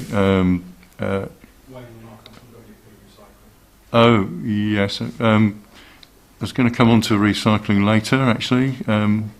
Can we just sort of get back onto just finishing off about the import issue and look at that in a bit more widely? Well, the costs, we've had some costs with regard to that, and certainly I presume the sort of evidence about sand is, again, rather anecdotally, but obviously it's a lot more expensive to import. I've heard of, is it twice as expensive as, roughly, is that a reasonable figure for sand? Approaching. So it's below, it's less than double. The 93. There are variances on the quality, as we've been discussing. Yeah, okay, yeah. And I think another, which leads me to just a very brief comment, in terms of stating that number is hard, because cost of shipping is very variable. Yeah. Okay. And that's getting worse in the current market with shipping as well. Yeah. Well, I mean, sort of my understanding, actually, anything to do with building material or many other materials is just getting quite seeing some very large increases, aren't we, in the prices of all sorts of products in the building industry. Okay, Mr. Pilley, any comment on the strategy? Obviously, is any comment on the costs and the carbon impact of the strategy if we don't meet the island's needs on island? The import issues are contrary to your strategy, I suppose, first off, and also the strategy of on island environmental impacts as well as carbon strategy. Yes, sir. I mean, clearly we have a slightly different position relative to sand and crushed rock. Clearly the current mineral strategy in terms of sand has envisaged that the on-island production of sand would wind down in 2018. That was the original ambit of the mineral strategy. As Mr. Simon indicated, he secured additional consent to continue extraction up to 2023, based on the same spatial extent of the quarry at Simon Sand, but simply to continue to extract the reserve that was within the consented area. And the reason for that approach to sand in the island was primarily driven around the environmental implications of continuing to extract sand in what is a sensitive landscape setting. So Simon Sand sits in St Juan's Bay, which is part of the Coastal National Park, whilst there's been sand quarrying in that part of the island for some time. The current strategy envisaged that would cease in 2018 and then be replaced by the importation of sand into the island. Well, as you will have seen from the Minerals and Waste and Water study, through Arup's engagement with all of the contractors on the island, they identified that there are options to produce some proportion of the required sand on island through some of the recycling that Mr. Longoir's talked about. But they also said that Simon Sand Quarry should be continue. They did identify that there is potential reserve down there, sir, and I think in Mr. Simon's submission he identifies that there are areas of land which is within the safeguarded mineral area for which he doesn't have consent for extraction. They are identified as protected areas, if you like, within the existing consent.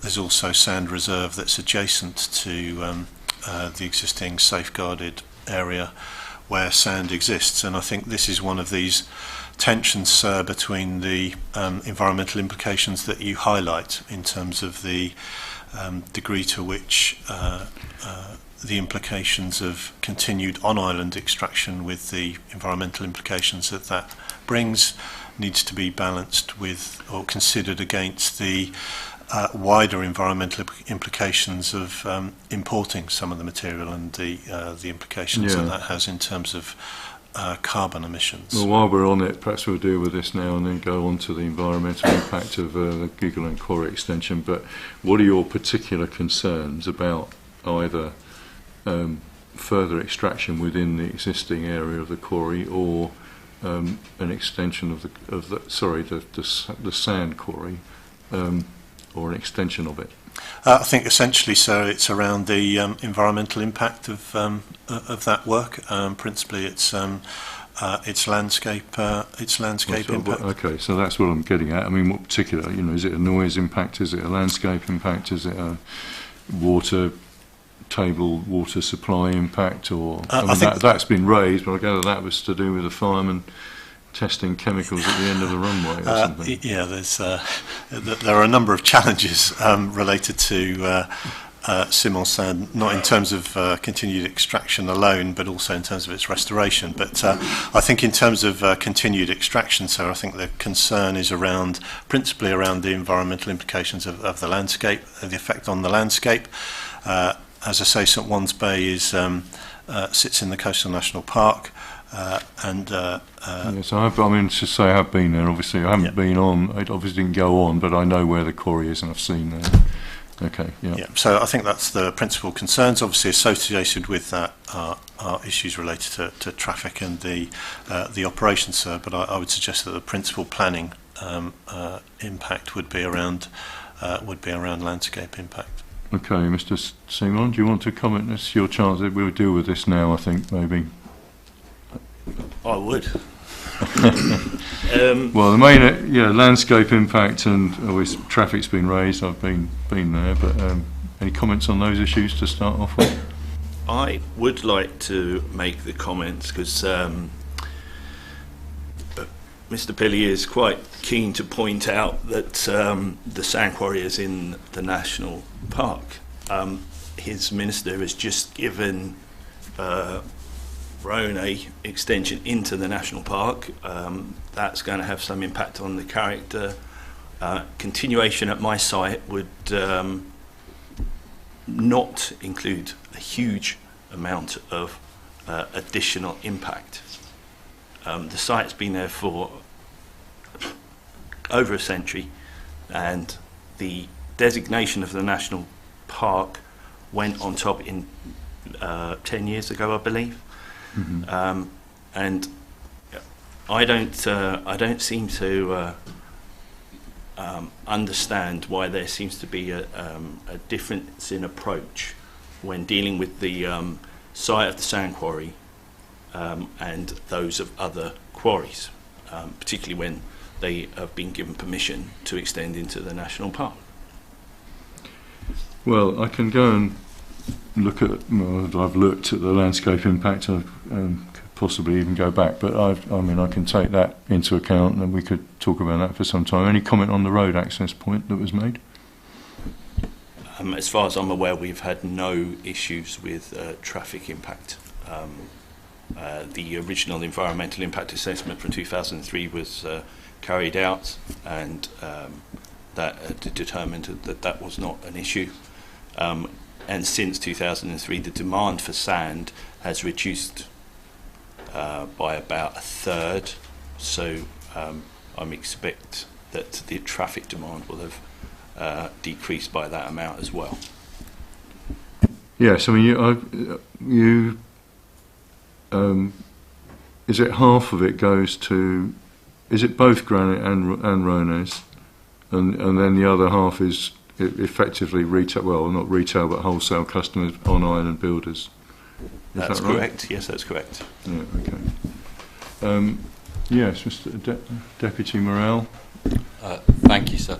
It was just to say, you mentioned that you had seen the quarry, but you hadn't, this is Seymour Sand Quarry, but you hadn't actually visited the site. I would recommend that you do, because the area we are talking about that hasn't got planning permission for extraction is a very small area of that site. It is within the existing safeguarded zone, and it is definitely, Jason Seymour just referenced, the the Rone quarry extension vastly swamps the extra area within the Seymour Sand zone that we're talking about here, and certainly the Granite Products field 966 is vastly larger than the area we're talking about in the Seymour Sand quarry, and so there does seem to be a strange insistence on the department's part that this very small area of Seymour Sand is far more important than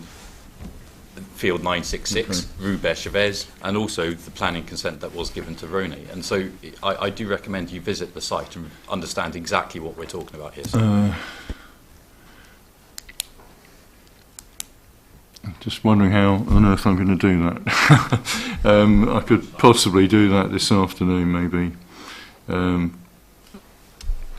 Yes, is it necessary for me to go on, because I know there are health and safety implications with all of that?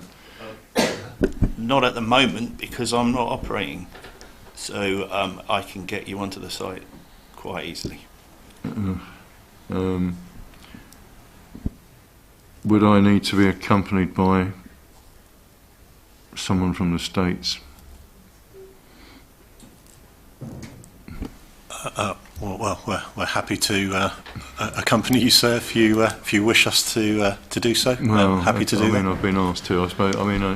It's something that the reason I didn't go on or asked to go, I think this came out through further representations, which were sort of actually it all came out after we'd done a second set of site visits in October. I think we were here in early October when I went and visited a lot of the other sites that I've already referred to.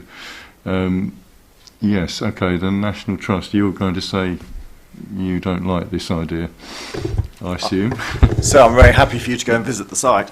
However, I don't believe that extraction should be continued. This has been debated for over 20, 30 years.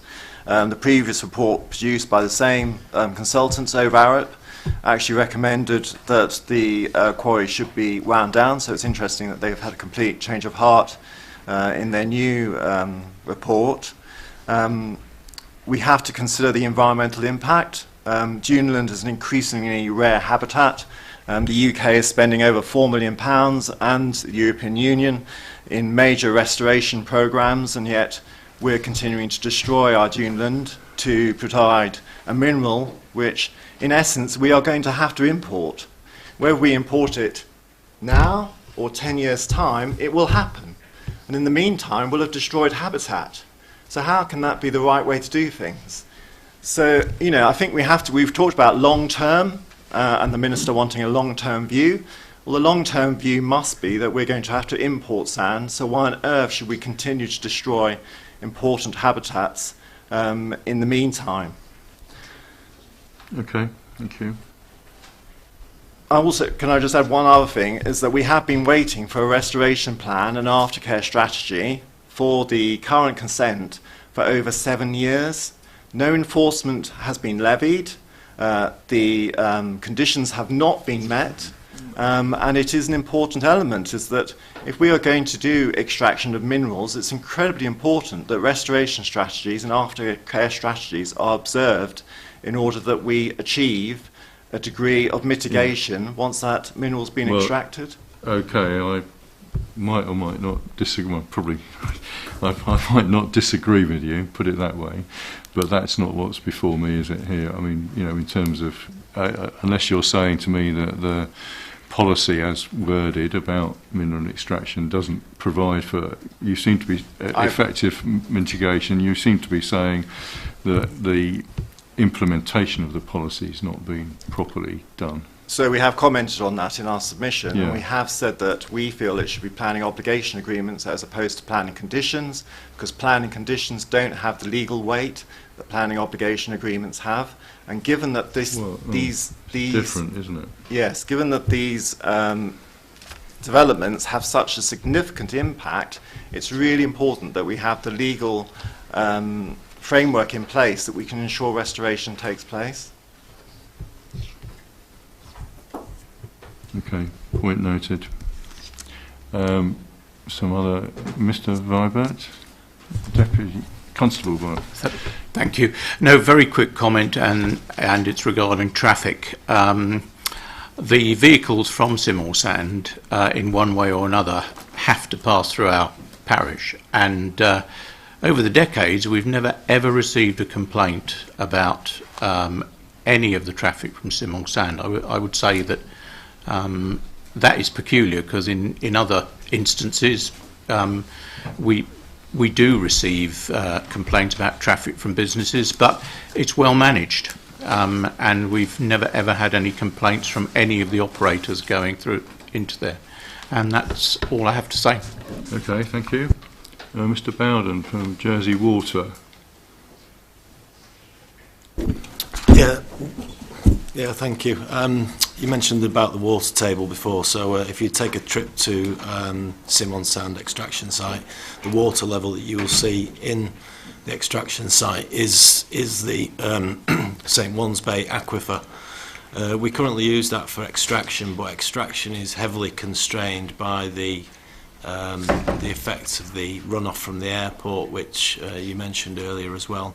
But in terms of Jersey Water's future plans, it is to increase abstraction from the St. Wands Bay aquifer.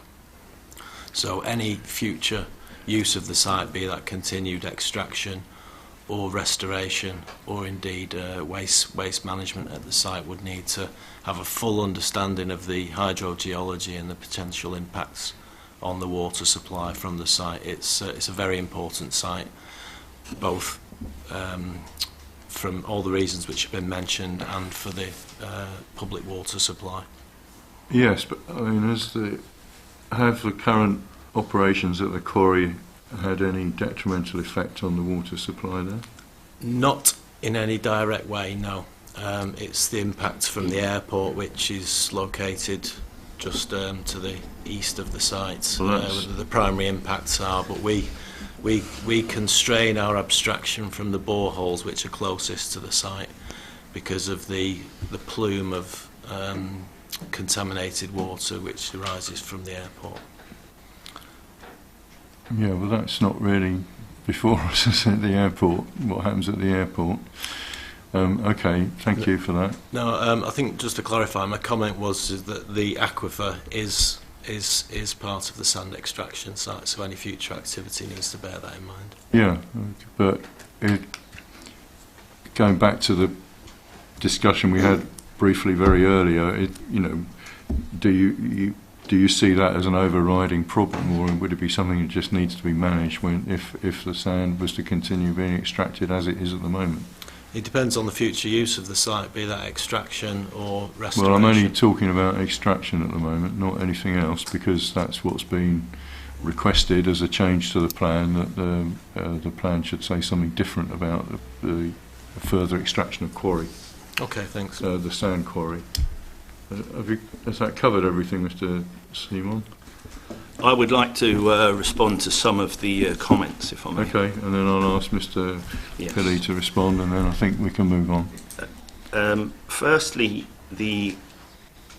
it's just a comment, but the strategy that people mention, the Jersey Mineral Strategy from the year 2000 to 2020, okay, if the objectives that had have been put in place there had have been implemented, then a lot of your agenda would be missing, because importation would already be happening, and all of these other matters would have been dealt with. Because they haven't been implemented, we are into a situation that has changed from the previous report, and that was what I understood ARUP was to look at. ARUP was extremely pro continuation of the extraction of sand from my site, and for other methods as well, for waste as well. However, the overriding issue has always been the environmental impact that the site causes, rather than the solutions that it provides for the island.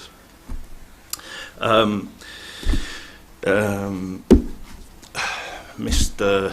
Aluto, who's no longer here, has mentioned that extraction on the site would see the decimation of dune land, as he likes to put it. But the site that Deputy Morales asked you to come and have a look at was already used by government back in the 50s as a waste site, so that there's small amounts of waste on the top that would need to be removed. So we are not talking about virgin dune landscape here. We are talking about areas that have been worked for the last 50, 60, 70 years. The impact on the impact on not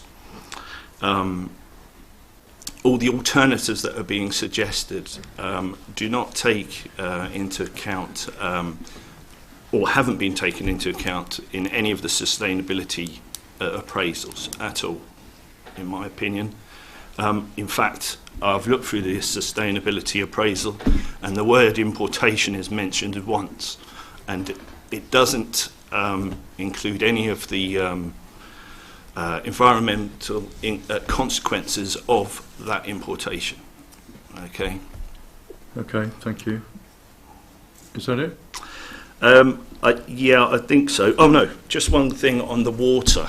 I know it seems that minerals waste and water, the water's been dropped off. Well, but I would just like to say the impact of the extraction on the site has meant that the water, we've created a large reservoir. I've seen that. Yeah. Yes. Yeah. Okay. So I would say that was a positive impact, because it's holding back some of the water that would have otherwise been left out, that would have made its way out to sea.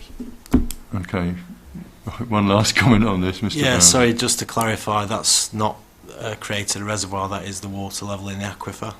So the way the hydrogeology works is it comes off the top of the plateau, and there is a line between the saline and the fresh water from the island, and the pressures of the fresh water from the island hold back the saline intrusion.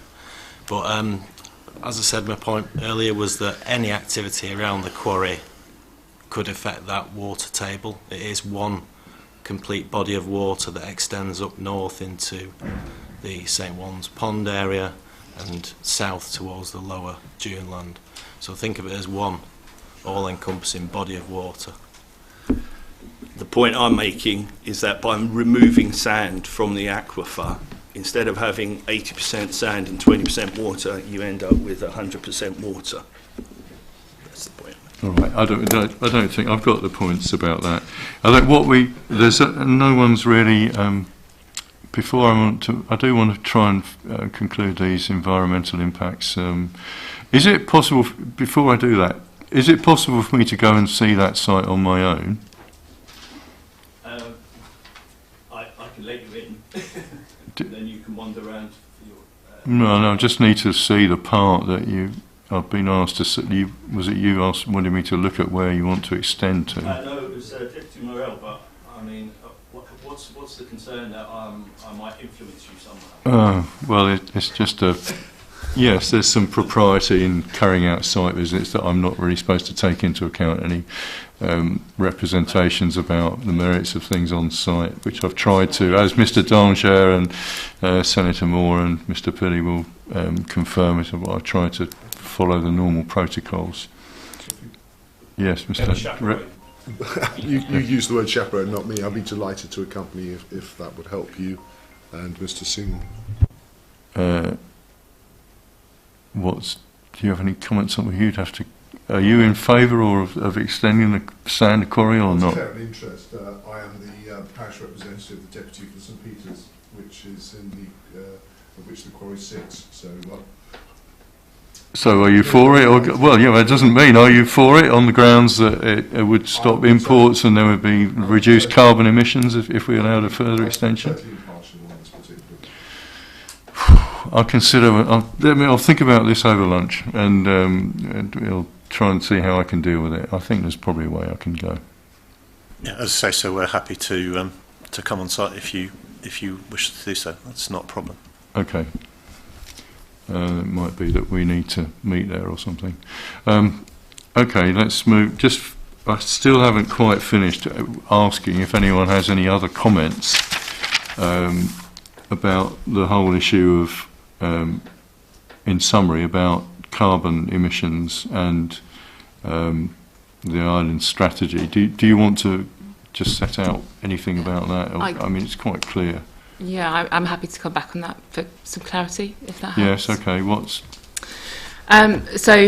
Trying not to get into the woods of detail on how Jersey calculates its carbon impact, because it is quite complex.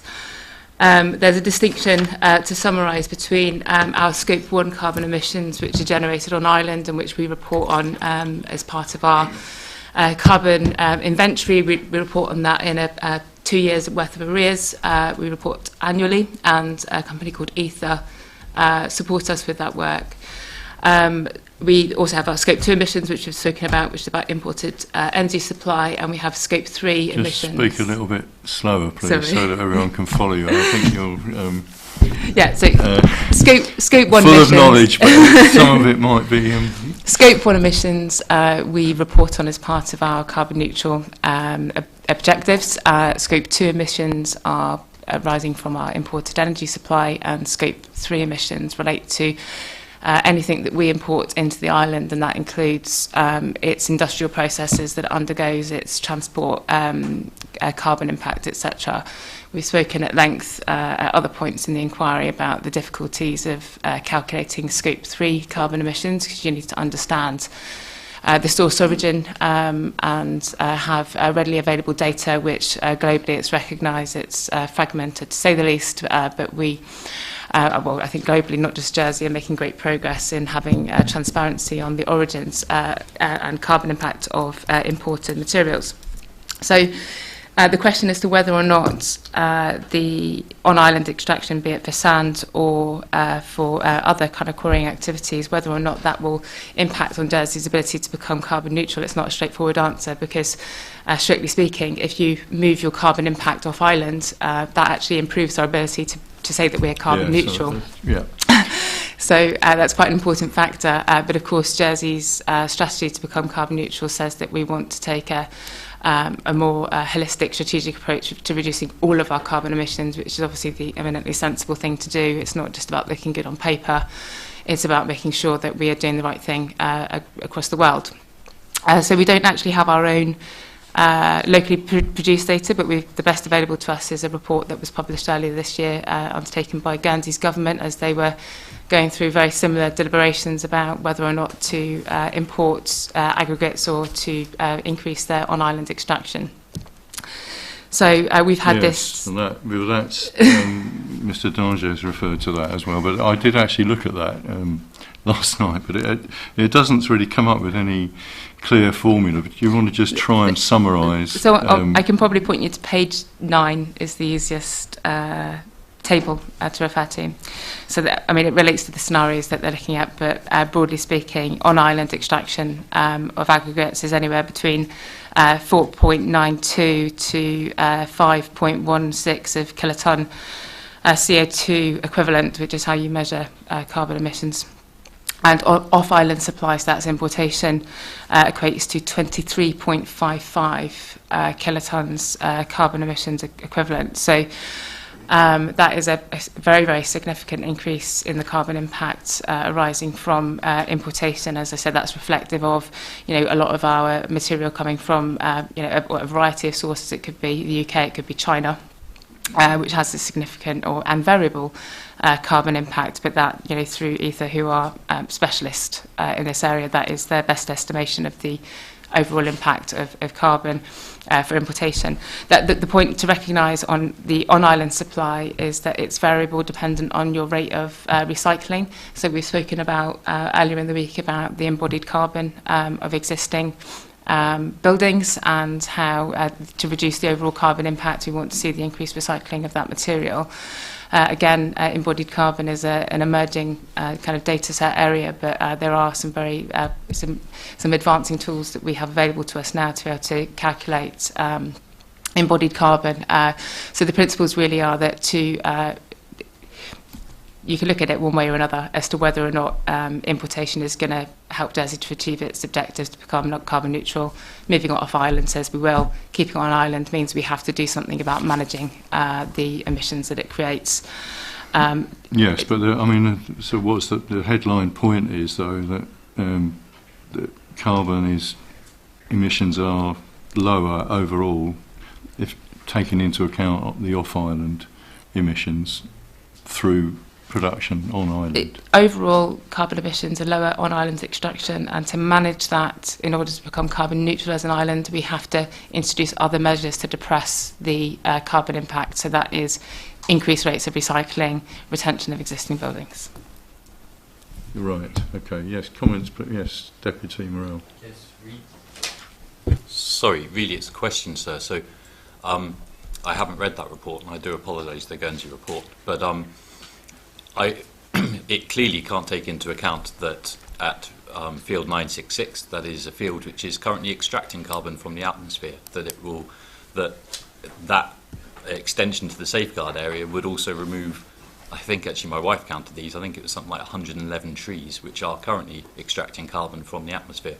And so these calculations that Natasha's talking about don't take any of that into account, and so they are clearly not accurate.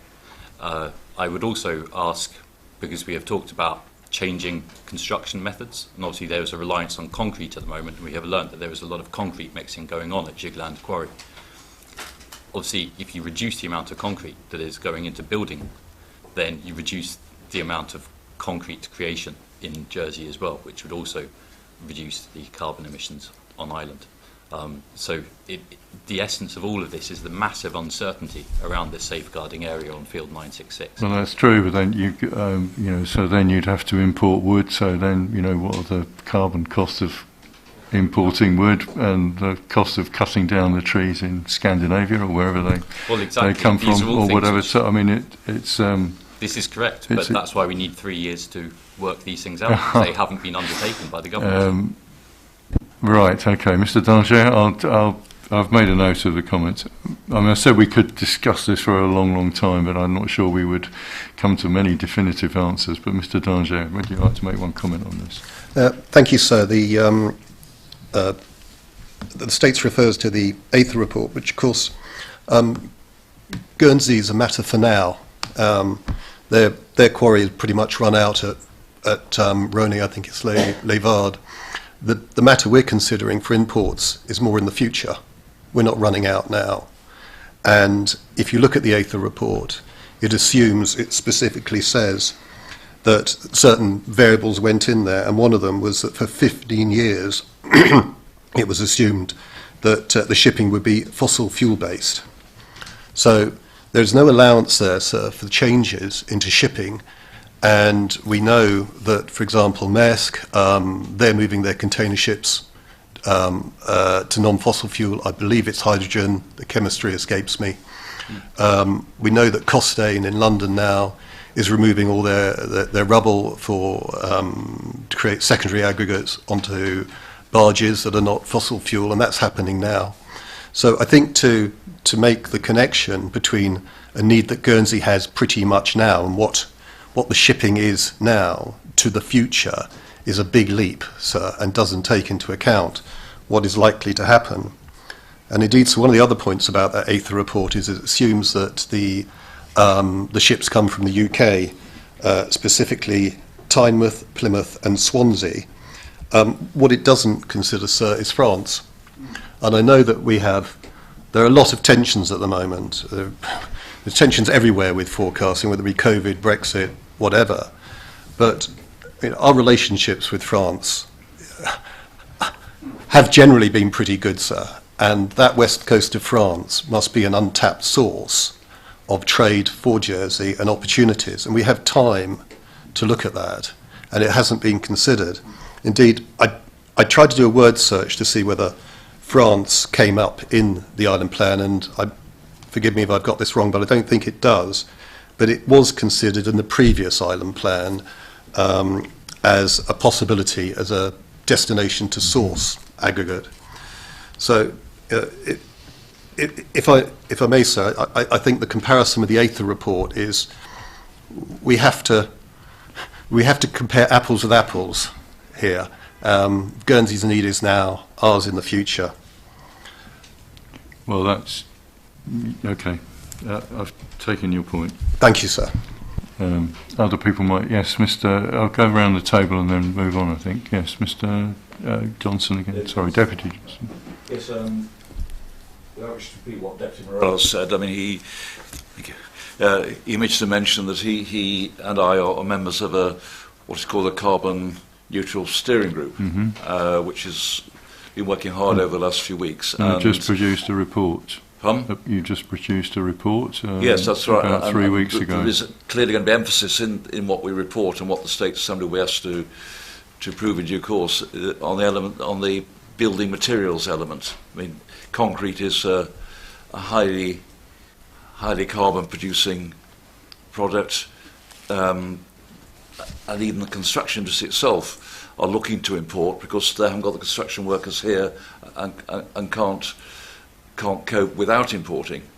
So what I'm really saying, sir, is that this is yet a further uncertainty, that there will be developments hopefully in the near term which will reduce the reliance on concrete, and that does need to be taken into account. And for me, sir, perhaps I omitted to mention it before, the proposition or the amendment lodged by Senator Moore regarding import, she does reference a particular importer of aggregates already, saying he referring to the cost and says it is nowhere near twice as much, and he can run a business importing aggregates quite profitably as is. So what I'm saying says we're not striking new ground if we do import aggregates as well. Thank you. Okay, Mr. Deputy Hewlin. Thank you. I think this is relevant. I'm going to return, if I may, to Senator Moore mentioning modern methods of construction. The Deputy Labby, the Housing Minister, has put together a working party of which I'm on to explore this because of the perceived benefits being quite huge. It's very difficult to actually quantify because it's relatively new. We're not talking about prefabs after the war. It's relatively new, the benefits of it. But what things I'm understanding is 75 to 90% of modern methods of construction can be in the factory, so not built on site. And if they can then be imported using, as we've heard, hydrogen-based shipping, then that alleviates that one. The other benefits are the reduction of waste in the effectively the manufacture of houses, the building of houses. And I've also been trying to find out what would be the reduction in the use of aggregates or crushed granites. And it's very difficult to get a definitive statement. I have tried to find one, but I can't get one. But I've heard any numbers between 10 and 90% reduction in crushed aggregates in the development of houses using this modern construction techniques. So I think the summary that brings another unknown as to how much aggregates we will need if we go down the route of building. I think it's something like 6,000 homes that are currently forecasted. Whether that is actual or not is another debate for you, sir. But Well, whether we go down that route... In the over 5 years, 4,000 is the number. Yeah. But going on to 10 years, I think it's up to 7,000, if my memory serves me. And all I'm saying, that again, there's some unknowns as to the requirements and the benefits that can be derived and the reduction of carbon that can be used. So I just say that some... Yeah, thank you, that's noted. Okay, Mr Osborne? Thank you, sir. If I could just make a point of clarification, I think, on the AETHA report. That referred to... Is that your quarry? It is, actually, yes. Yeah. And the site to which the binary decision that the States of Liberation had to make in reality was has been a mineral safeguarded zone since about 1996, so it's for a long time been a mineral safeguarded zone. The decision was then a policy letter on importation versus local aggregate production, and that is what's recently been approved by the States of Liberation in Guernsey. We now are working on the environmental impact assessment, pending the submission, or which will lead to the submission of our planning application. So it's not a report that is saying that is informed a planning decision. It's actually quite analogous, I believe, to what we're discussing today, which is we had a safeguarded zone, and now that report is part of working through the decision as to whether it is correct to then extract the mineral. That policy has now been approved. If I may continue, I'll have the microphone on just on a couple of comments about concrete. Concrete actually technically it has a high embodied concrete because of the ordinary Portland cement, which is where the emissions come from in the production of that product. The biggest single reduction in emissions that we're currently working on and anticipating comes from low carbon concrete, which incorporates other products other than Portland cement, and can have very So what do you import at the moment, though? Sorry? What do you import at the moment? Well, we import a mixture of ordinary Portland cement and ground granulated blast furnace slag by increasing the alkali activators.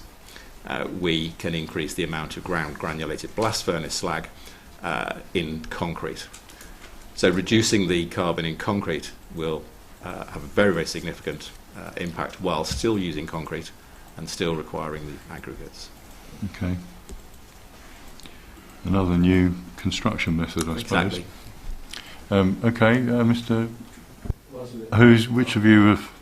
Mr. Titman, you had your different points, actually. Mine's a relatively straightforward point, just responding on the removal of trees if the quarry were to extend into Field 966. Well, I'm going to hopefully come on to those. We've got about 3/4 of an hour before, or an hour or so before lunch, about environmental impacts. Do you just want to deal with that as part of that discussion, or is this a carbon? You're going to say you're going to replant them. You read my mind. Yeah, okay. Well, we know that, but okay. So we'll come on to that in a minute in terms of environmental impacts, and I'll bear that in mind with the carbon emissions. Mr. Much? I was going to make a separate point, and carbon is clearly very emotive and an important subject. I'm involved in shipping to an extent, and I'm also involved in mineral extraction.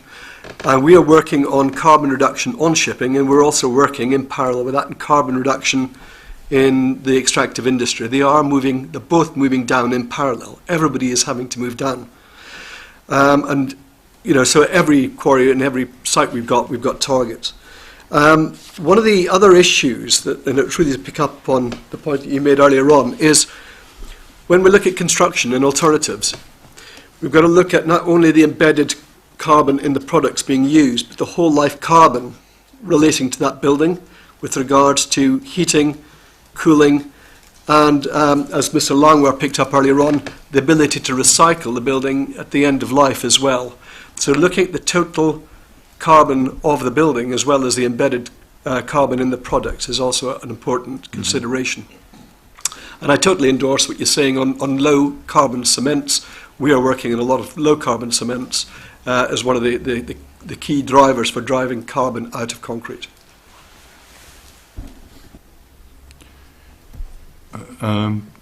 Mr. Pilley, is anything you wanted to come back on there in terms of, or Mrs. Day, sorry? I just to probably agree with many of the points that have been raised, that Overall, the strategy should be to depress demand.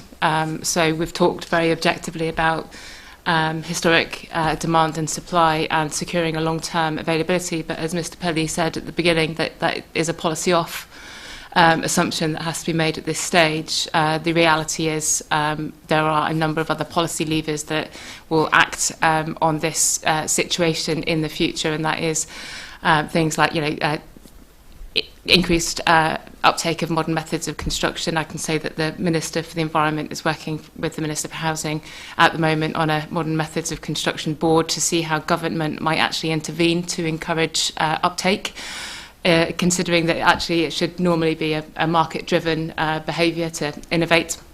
And actually not to downplay that a great deal of innovation is happening, as we can see on Ireland, with the rate of recycling and investing in new technologies to increase rates of recycling.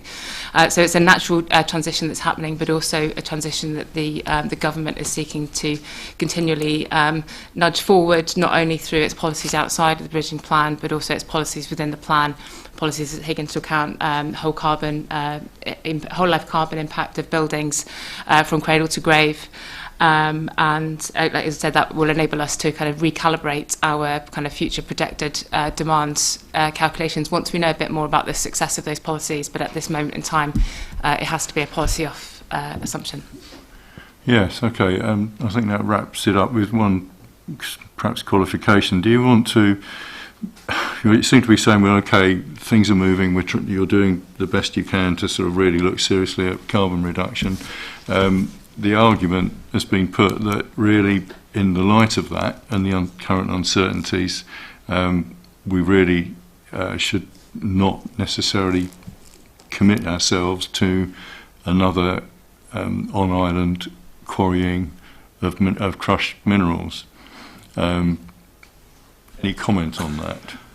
Well, I think there's an issue there, sir, also about the pace of change, and clearly you've heard from the development industry over the last few days about some of its concerns around, excuse me, sir, trying to introduce new environmental standards into the island, and concerns about the implications that has for the particularly the construction sector and the various supply lines. So I think there are sort of push and pull factors, if you like, in relation to that.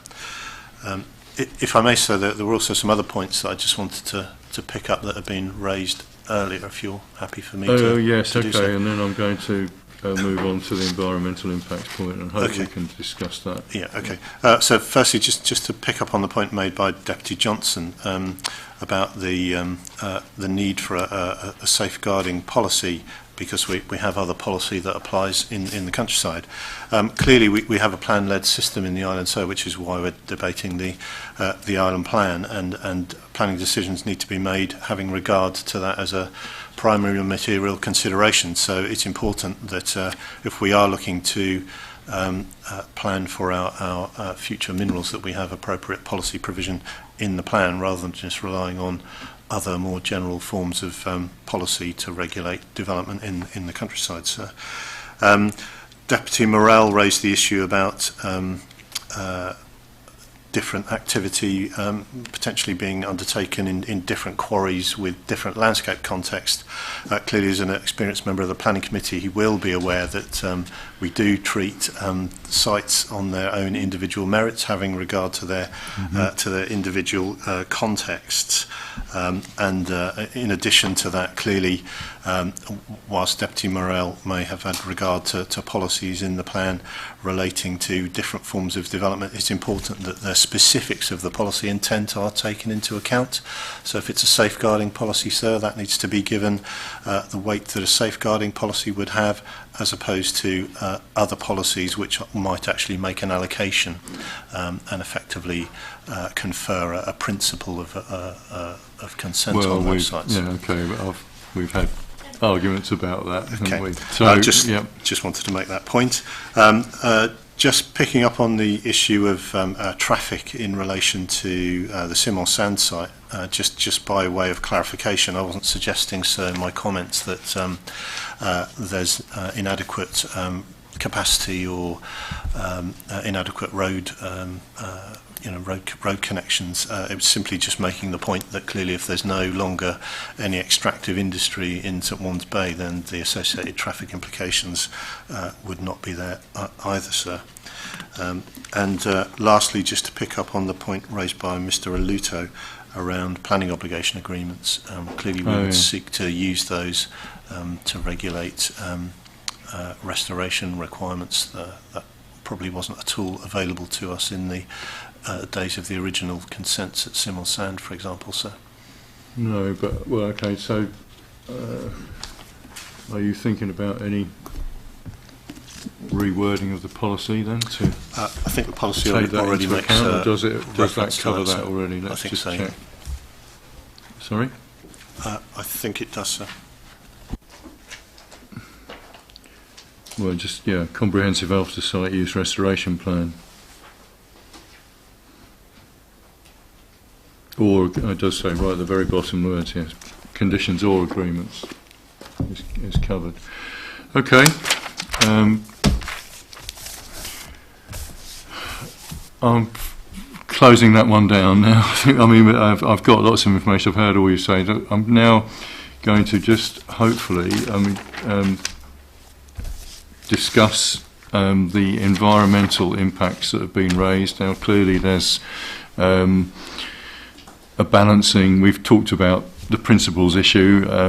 There's a balancing exercise to be done here, and the way I framed the question was, I think, something like, are these impacts sufficient to outweigh any of the benefits of allocating the site? There are a number of headings. Trying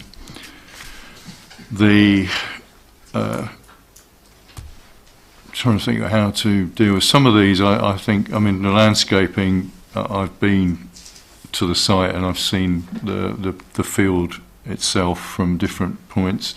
What I haven't mentioned is that I've promised to go back tomorrow at lunchtime to hear a blast, which is going to take place at 1 o'clock, and I was going to do that outside the site on one of the roads, probably nearest to where the blast is going to be, just to hear that for myself, because someone raised it. Does anyone want to? How should we access? The island plan criteria involve adequate access. Well, the access won't be changed, will it? The main access into the site. There's no proposals to change the access or the vehicle numbers.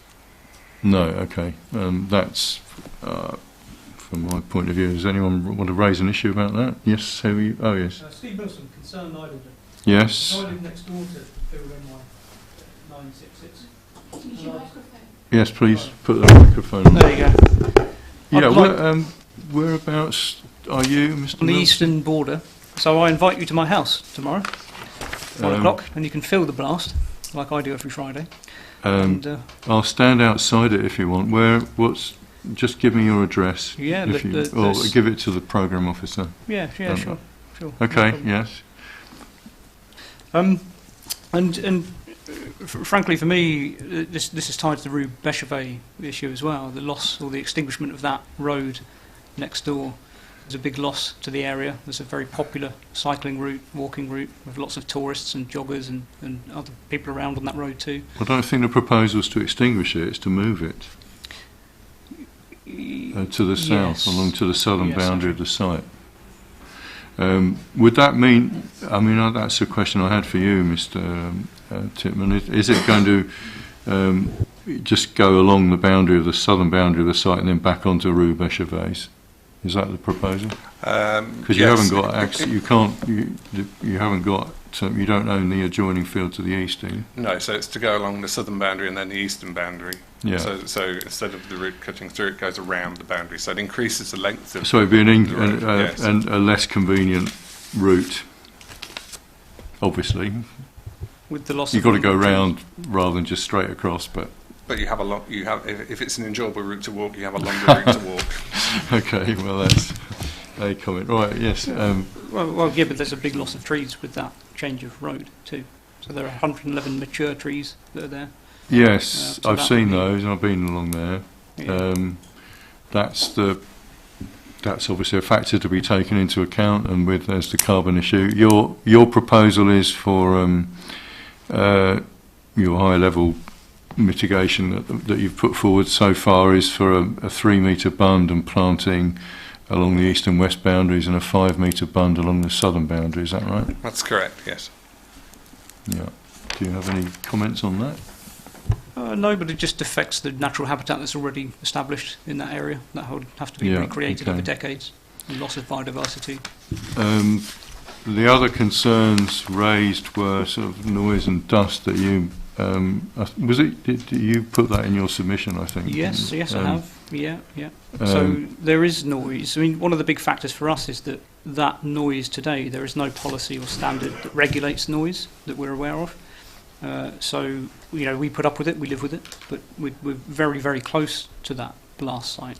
Now, I don't know what other countries do, and if there are policies or safeguards in place in other places to monitor the noise level and blast level and air pollution. So I would like some reference potentially in the policy to reflect that. Is there some way of monitoring this so we can understand the baseline? I'm not sure. Would that be done through the policy, Mr. Pilley, or would you expect that to be done through any planning permission? I think the term environmental impact would cover that, and clearly the EIA requirements would need to be scoped, and clearly the issues of noise and vibration, etc., would be part of that. Clearly the recent example of the EIA that was submitted in relation to the Granite Products application gives an idea of the nature of the scope of EIAs relating to proposals of this nature, so albeit accepting it's a different site. Yeah. Are you on La Chèvre? Yes, that's right. And are you right on the east side of that or the west? East. And then there's... Do you have a map in front of you, sir? I do. Well, I've got a... Yeah. I'll come and point it out to you. Have you...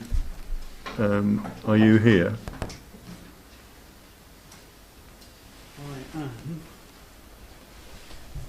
Yeah, just here. Well, that's where I was going to go, just to listen out on the road.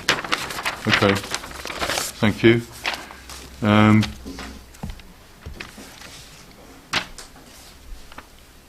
Concerns have been raised about vibration. Mr. Titman, how would you respond to those? 'Cause, how can you? Have you done any measurements of that at adjoining properties, or how far is the vibration likely to extend? I think just in responding generally on the points to start with, the policy, as Mr. Pilley has said, the policy refers to the need for a thorough EIA as part of the application, and we obviously support that, and that is very much a work in progress for us. In terms of blasting and vibration, we acknowledged those issues in the high-level review, and they are issues that we will have to address in the EIA, and we will have to design the scheme such that we hit or we don't exceed specified limits. I'd envisage that those limits will be the same as those that are already conditioned in the most recent minerals planning permission for the site. That's probably, I think that answers blasting and vibration. It's a similar, noise has been raised, and it's a similar issue on noise. We have a planning condition in the most recent minerals permission, which imposes noise limits, and I would imagine. Yes, that's in your January report, wasn't it? Just remind me, 55. 55 operation and 70 for construction works, and that 70 is for a limited period in the year, annually. I think it's 8 weeks.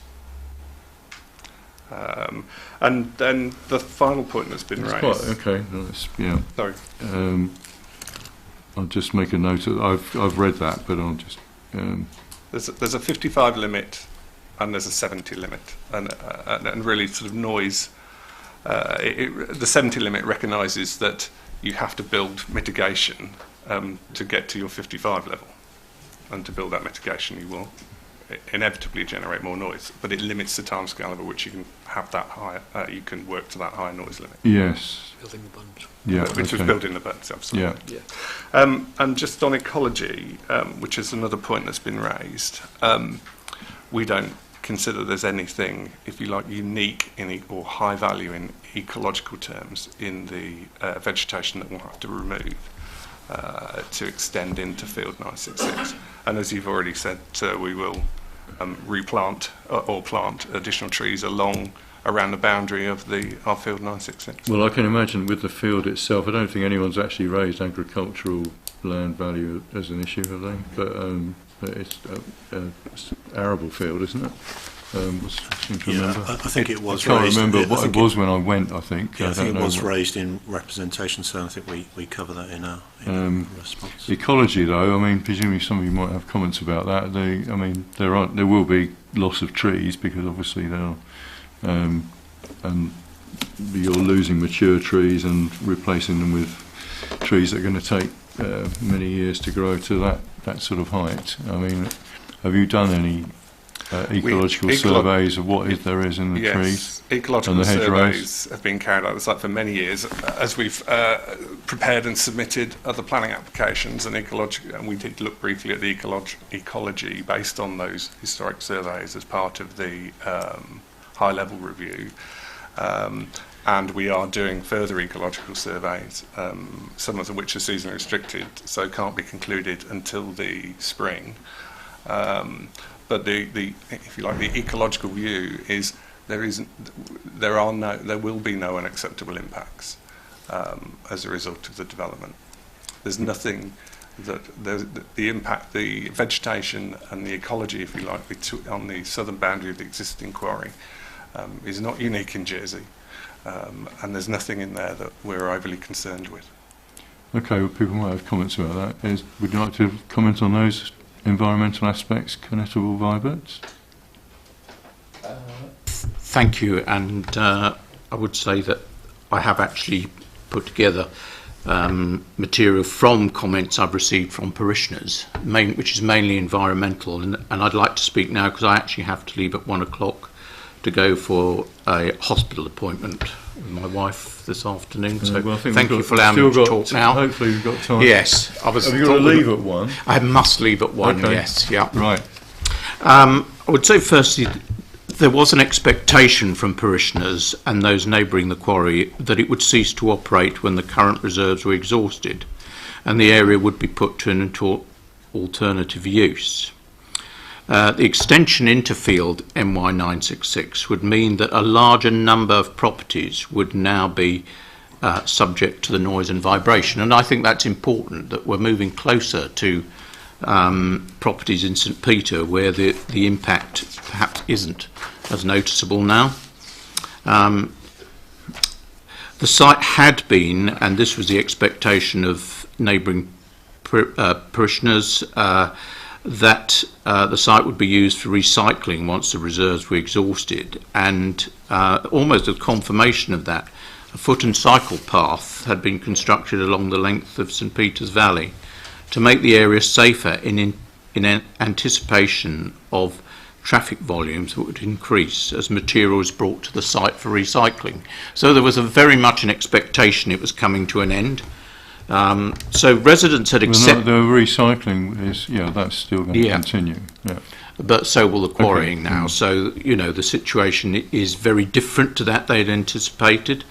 They'd accepted the issues that had risen in the past with blasting, which can create pressure variations, and one thing which we haven't mentioned is that windows have broken in properties due to that pressure variation at times.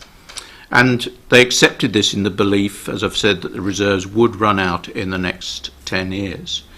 Now they face not only that, but we have heard about the movement of the overburden, which will create more dust and disruption to those residents. I'll move to the Greenhill Hotels, which will be one of the properties impacted. I mean, given what we've said, it's unlikely that guests will wish to stay there with the prospect of noise and vibration and, as we've said, the possibility of windows breaking as a result. The loss of the hotel would be another blow to our tourism industry, together with the loss of numerous jobs. And then I've seen a representation. Right, okay, yeah. Thank you. We then really move to the destruction of a quiet and picturesque area of the countryside, and the failure of the draft island plan to protect this area is a travesty.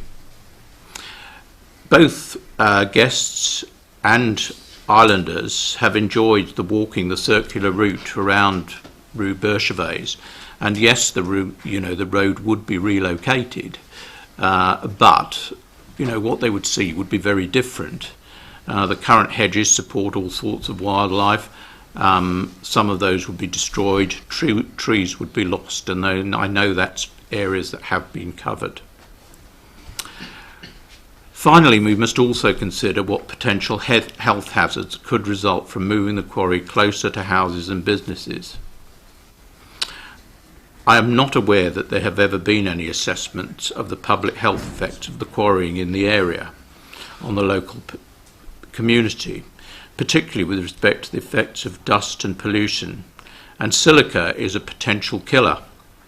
And I mention this because it is a matter on which I've received substantial information in the past from one of my other parishioners in a different area who has concerns about the dust that emanates from lorries going, in fact, to 2 recycling plants. This research into the health effects should be undertaken before any area is rezoned, as it is essential that any such risks are recognised. In my view, the area should not be rezoned prior to appropriate research and tests having been completed as to the suitability for quarrying and the effects on the surrounding area. Alternatives should be fully explored, and I think we've looked at that today. Okay, yeah. As you are obviously reading a statement there, but yes, I've put it together from. But I've received hundreds, literally. I appreciate there are lots of representations, so that's so I've summarised it into this statement. The waste issue. I mean, the waste issue. That's not going to change. I mean, the waste operation will continue. That's correct, isn't it? Or will start and.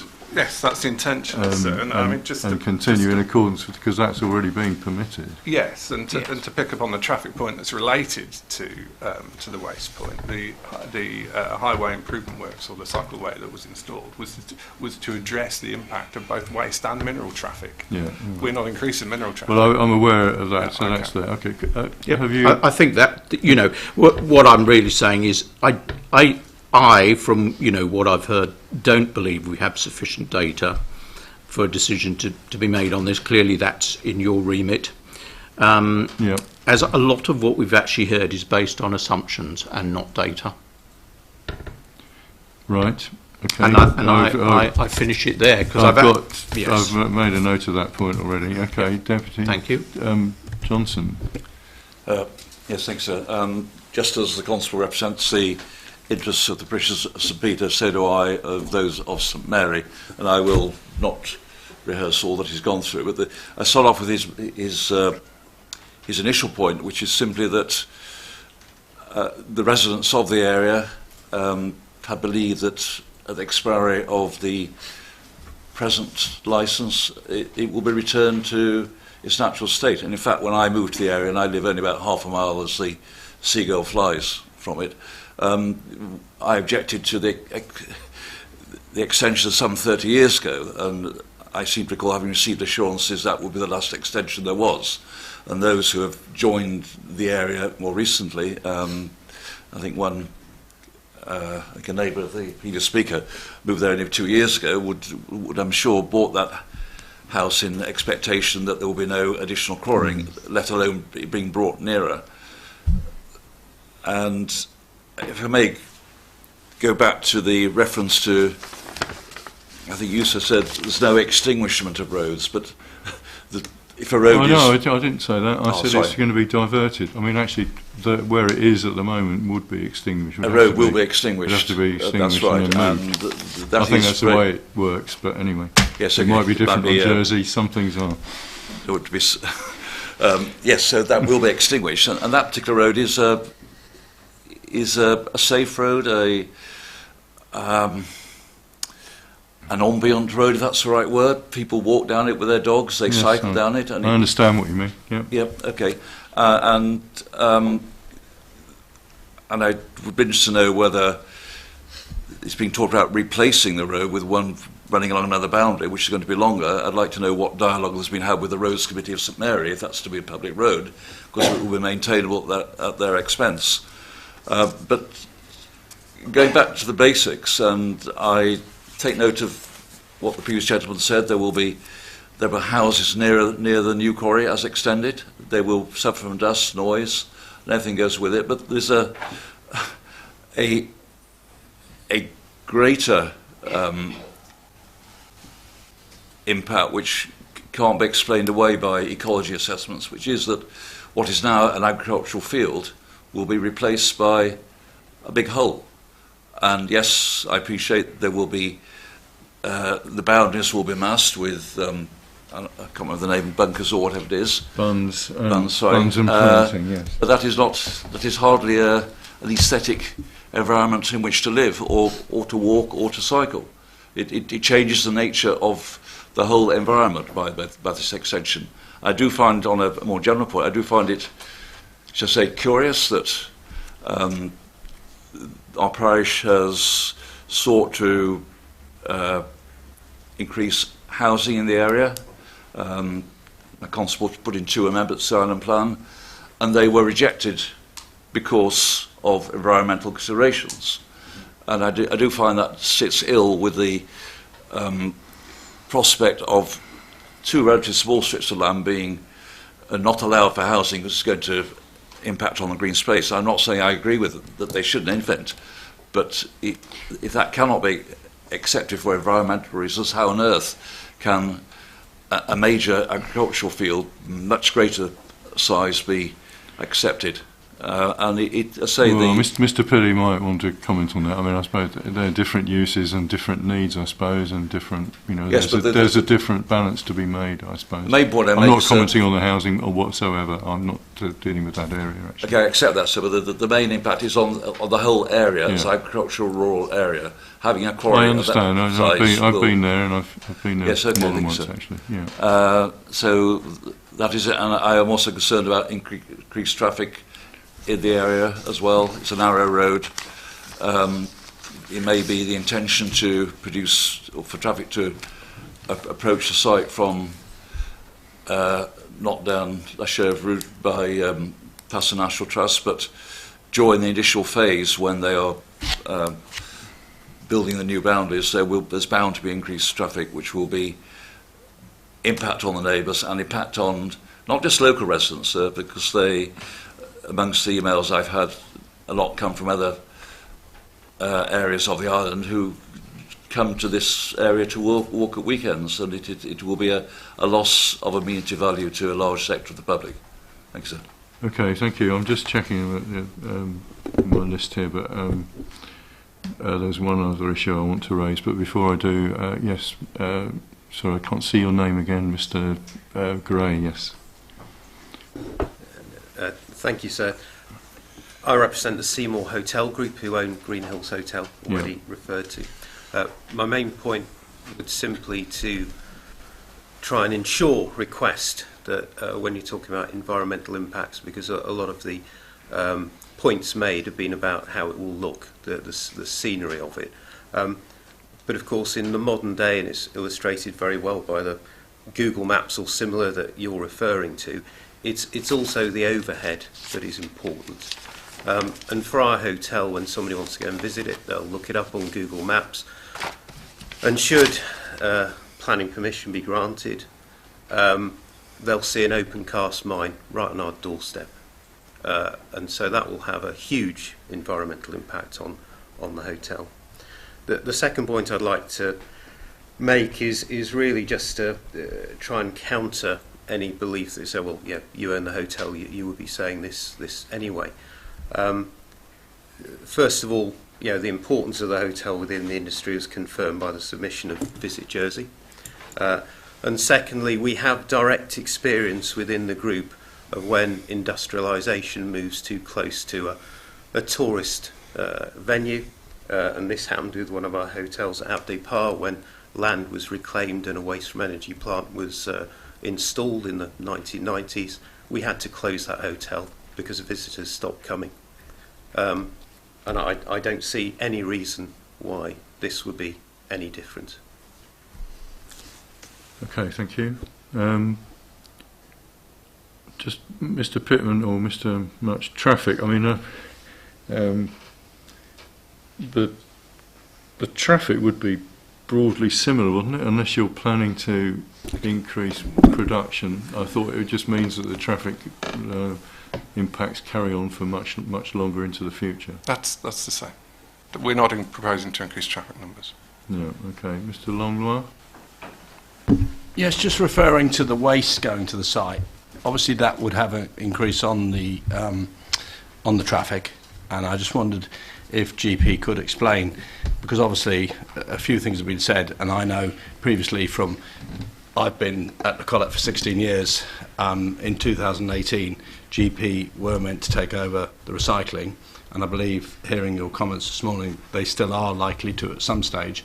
So just for our surety as recyclers, for the few of us in here, because the investment that we put into things is a little bit unclear by the government of where we stand. For example, if GP started accepting the waste now, where would you actually stand? Well, I'm not sure that's really for today's discussion. As you want, I mean, I was going to ask you, when's La Collette supposed to be winding up? We don't know. But you're the operator. I've invested huge money just on a whim because I believe in recycling, but I have got no. As long as I can make it last, is what I understand. So, if Mr. Pilley can give us some clarity on that. Okay. Mr. Pittman, did you have a comment about it? Is the plan for... Only, it's the same point, sir, on traffic. The traffic which impact, has got permission, hasn't it? Which has got permission, and it was considered in huge detail when that application was determined, and it took into account both waste and minerals. Okay. That's not within my remit, really, here, to look at that. Mr. Much, you did have your board up. Is there anything you wanted to say about environmental impacts?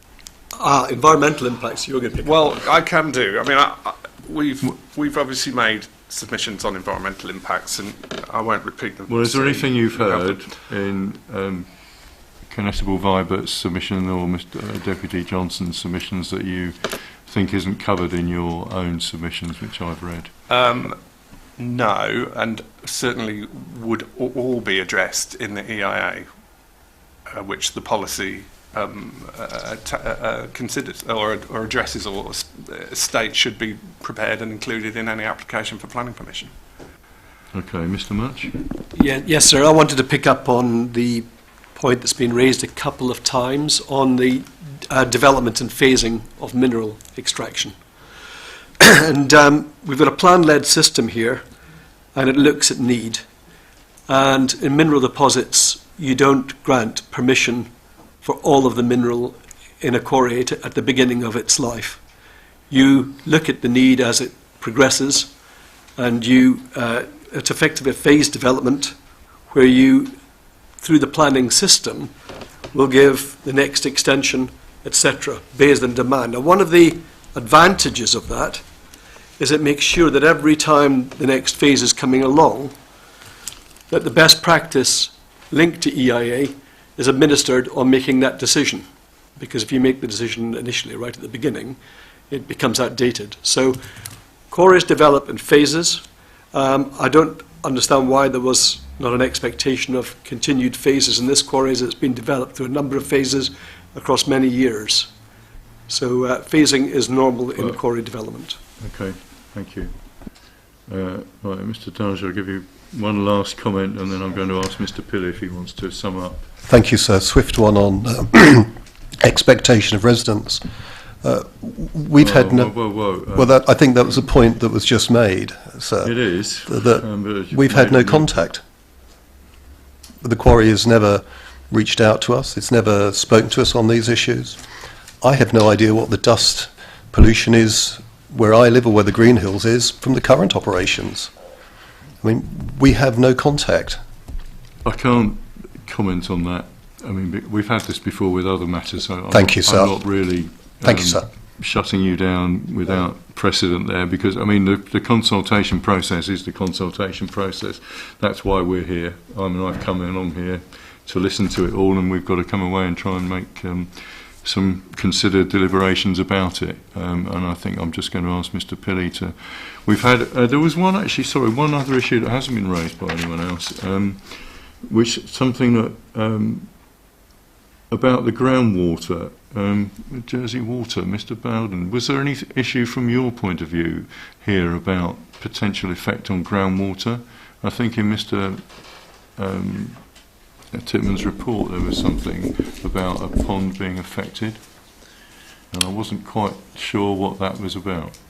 We have a very I'm important... just checking. Yeah, we have a very important catchment just downstream of the quarry at La Hague, but provided there's sufficient, adequate, appropriate treatment in place and that the consents are met, we don't have any concern. You haven't got any concerns at the moment about this proposed extension of the quarry? Not immediately. We do have some strategic mains in the area, so we would look to have to protect or relocate those mains. Okay, thank you. That is one of the island plan criteria, which is why I've raised that. The other issues have all been raised, I think, by residents or the members. Mr. Pilley, do you want to sum up it? Is there anything you wanted to come back on? Just really to pick up on couple of points, if I may. So just to pick up on Deputy Johnson's points about the his constable's amendments related to housing sites, sir, and how they've been treated relative to the quarry. You don't need to comment on that. That's not really. Okay. Well, it's just. I don't know. I just don't really don't. I Okay. understand the point, but I mean, as I've said, it's a different consideration, and you're just going to tell me different considerations apply with need. aren't you? Well, the only thing I was going to say is one of them is on the minister's B list, as it were, sir. Yeah. So that was the point to make in. Well, in we've got to determine on all those anyway. That's right. And the other issue I was going to raise, sir, is of course you can only extract minerals where they exist, as opposed to other forms of development which may take place in a more flexible, flexible form. In terms of the issue of waste management and waste disposal, sir, the current strategy is that La Collette, which is operated by the government, Mr. Longwires operates part of the contract down there. That would continue for as long as La Collette is capable of receiving material. There has been some active management to seek to prolong the life of that as a disposal site, sir, and my colleagues are seeking to actively manage that. There's been some increase in gate fees recently, which may have had the effect of reducing the amount of material going to fill. Also exploring options to look at different disposal routes that may involve increasing some of the height of some of the land there, sir. And there's also other options looking at things like the superfilling, although that principally deals with more hazardous materials, sir. Yes, all right. I mean, bringing this back to the plan and any changes to the plan. Which is really to make clear that links, sir, between trying to extend the life of La Collette. Consideration may also be given to mining some of the existing fill, sir, to try and secure some of the value that exists in that, if indeed there's a market for that sort of material. So it's just really to make the point that La Collette has a limited life, but efforts are being made to extend that as far as possible. As you'll be aware, sir, Le Jugoland does have consent for that operation. So the current strategy is that Le Jugoland would effectively take up the reins as and when La Collette ceases its function in that respect. Is that it? That was it, sir. Okay, thanks. There was one other matter. Mrs. Steedman, is she still here? Or are you doing... No, sorry, you told Mrs. Steedman that you were dealing with Broadlands this afternoon. I can call her up, she's literally 2 minutes away. Oh, I'm sorry, that's what she told me. I said at the end of the session. Okay, I mean, she's literally 2 minutes away. I'll call her now. In the meantime, that's about, I'm just a representation made on behalf of WP Recycling, and you can't deal with that.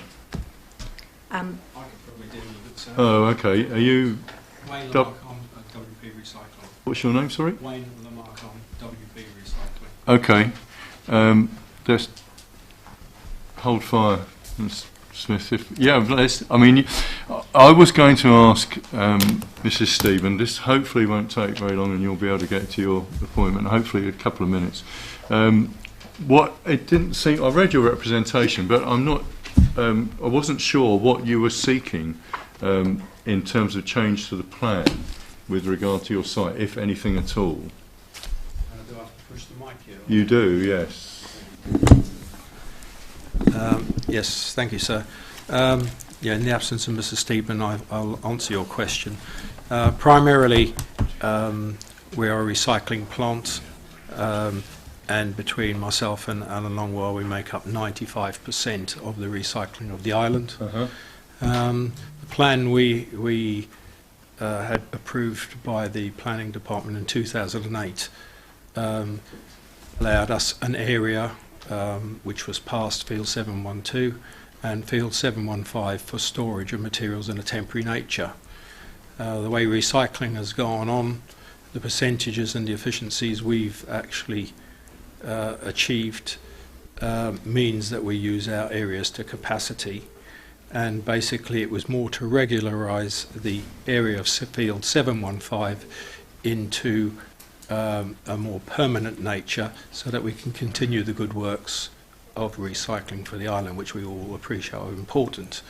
Is this something that really needs to be dealt with through the plan, or is this just it's through the plan, something that shouldn't be done through development control, normal development control and submission of a planning application? Well, through the plan they balance the weight of the benefits of the recycling with the spatial amenity of the area, stating it as good agricultural land, which it's not, and then suggested that it doesn't move to phase 2, so in other words rejected. Our situation is that we feel if we were to lose this area, that would compromise our ability to meet the recycling initiatives and targets that we currently do, let alone the increased demand on our services, which are governing all sorts of onerous waste where nowhere else on the island wants to deal with them.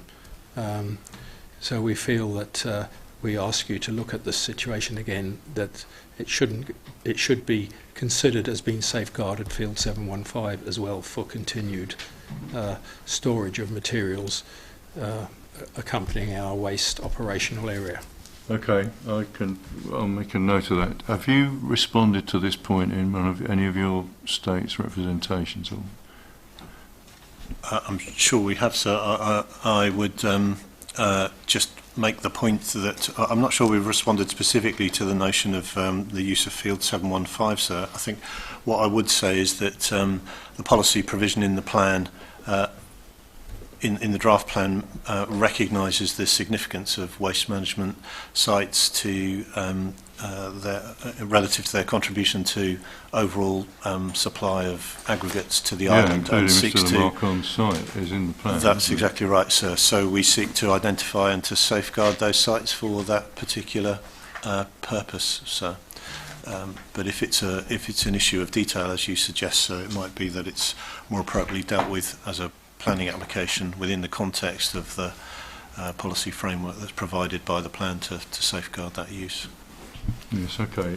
If I may, sir, the response from the Minister specifically uses the word until, and that's what's caused the concern. Until what? Sorry. Well, indeed. So there is a time-limited aspect to it, and there's a clarification that we're requesting here, given that Ms. Lamarck is looking for an extension. So that's the point. Okay. Thank you. I'll have a look at that. All right. Okay. Thanks very much. Right. Thank you, everybody. 3 minutes late. Sorry, but I don't think that's too bad. And that's a compliment to all of you. Thank you very much for your contributions and the way you've presented your material. And that's the end of this session. Thank you very much. We've got tomorrow morning, Mr. Holland and I will be sitting here at the plenary session to hear a whole list of people for a short space of time, and that carries on actually into the afternoon. But I shall be breaking out from that at about 12:20 to go and look at, to hear what happens outside of the Gigaland Quarry with the blast. Thanks very much, everybody. Good afternoon. Good luck.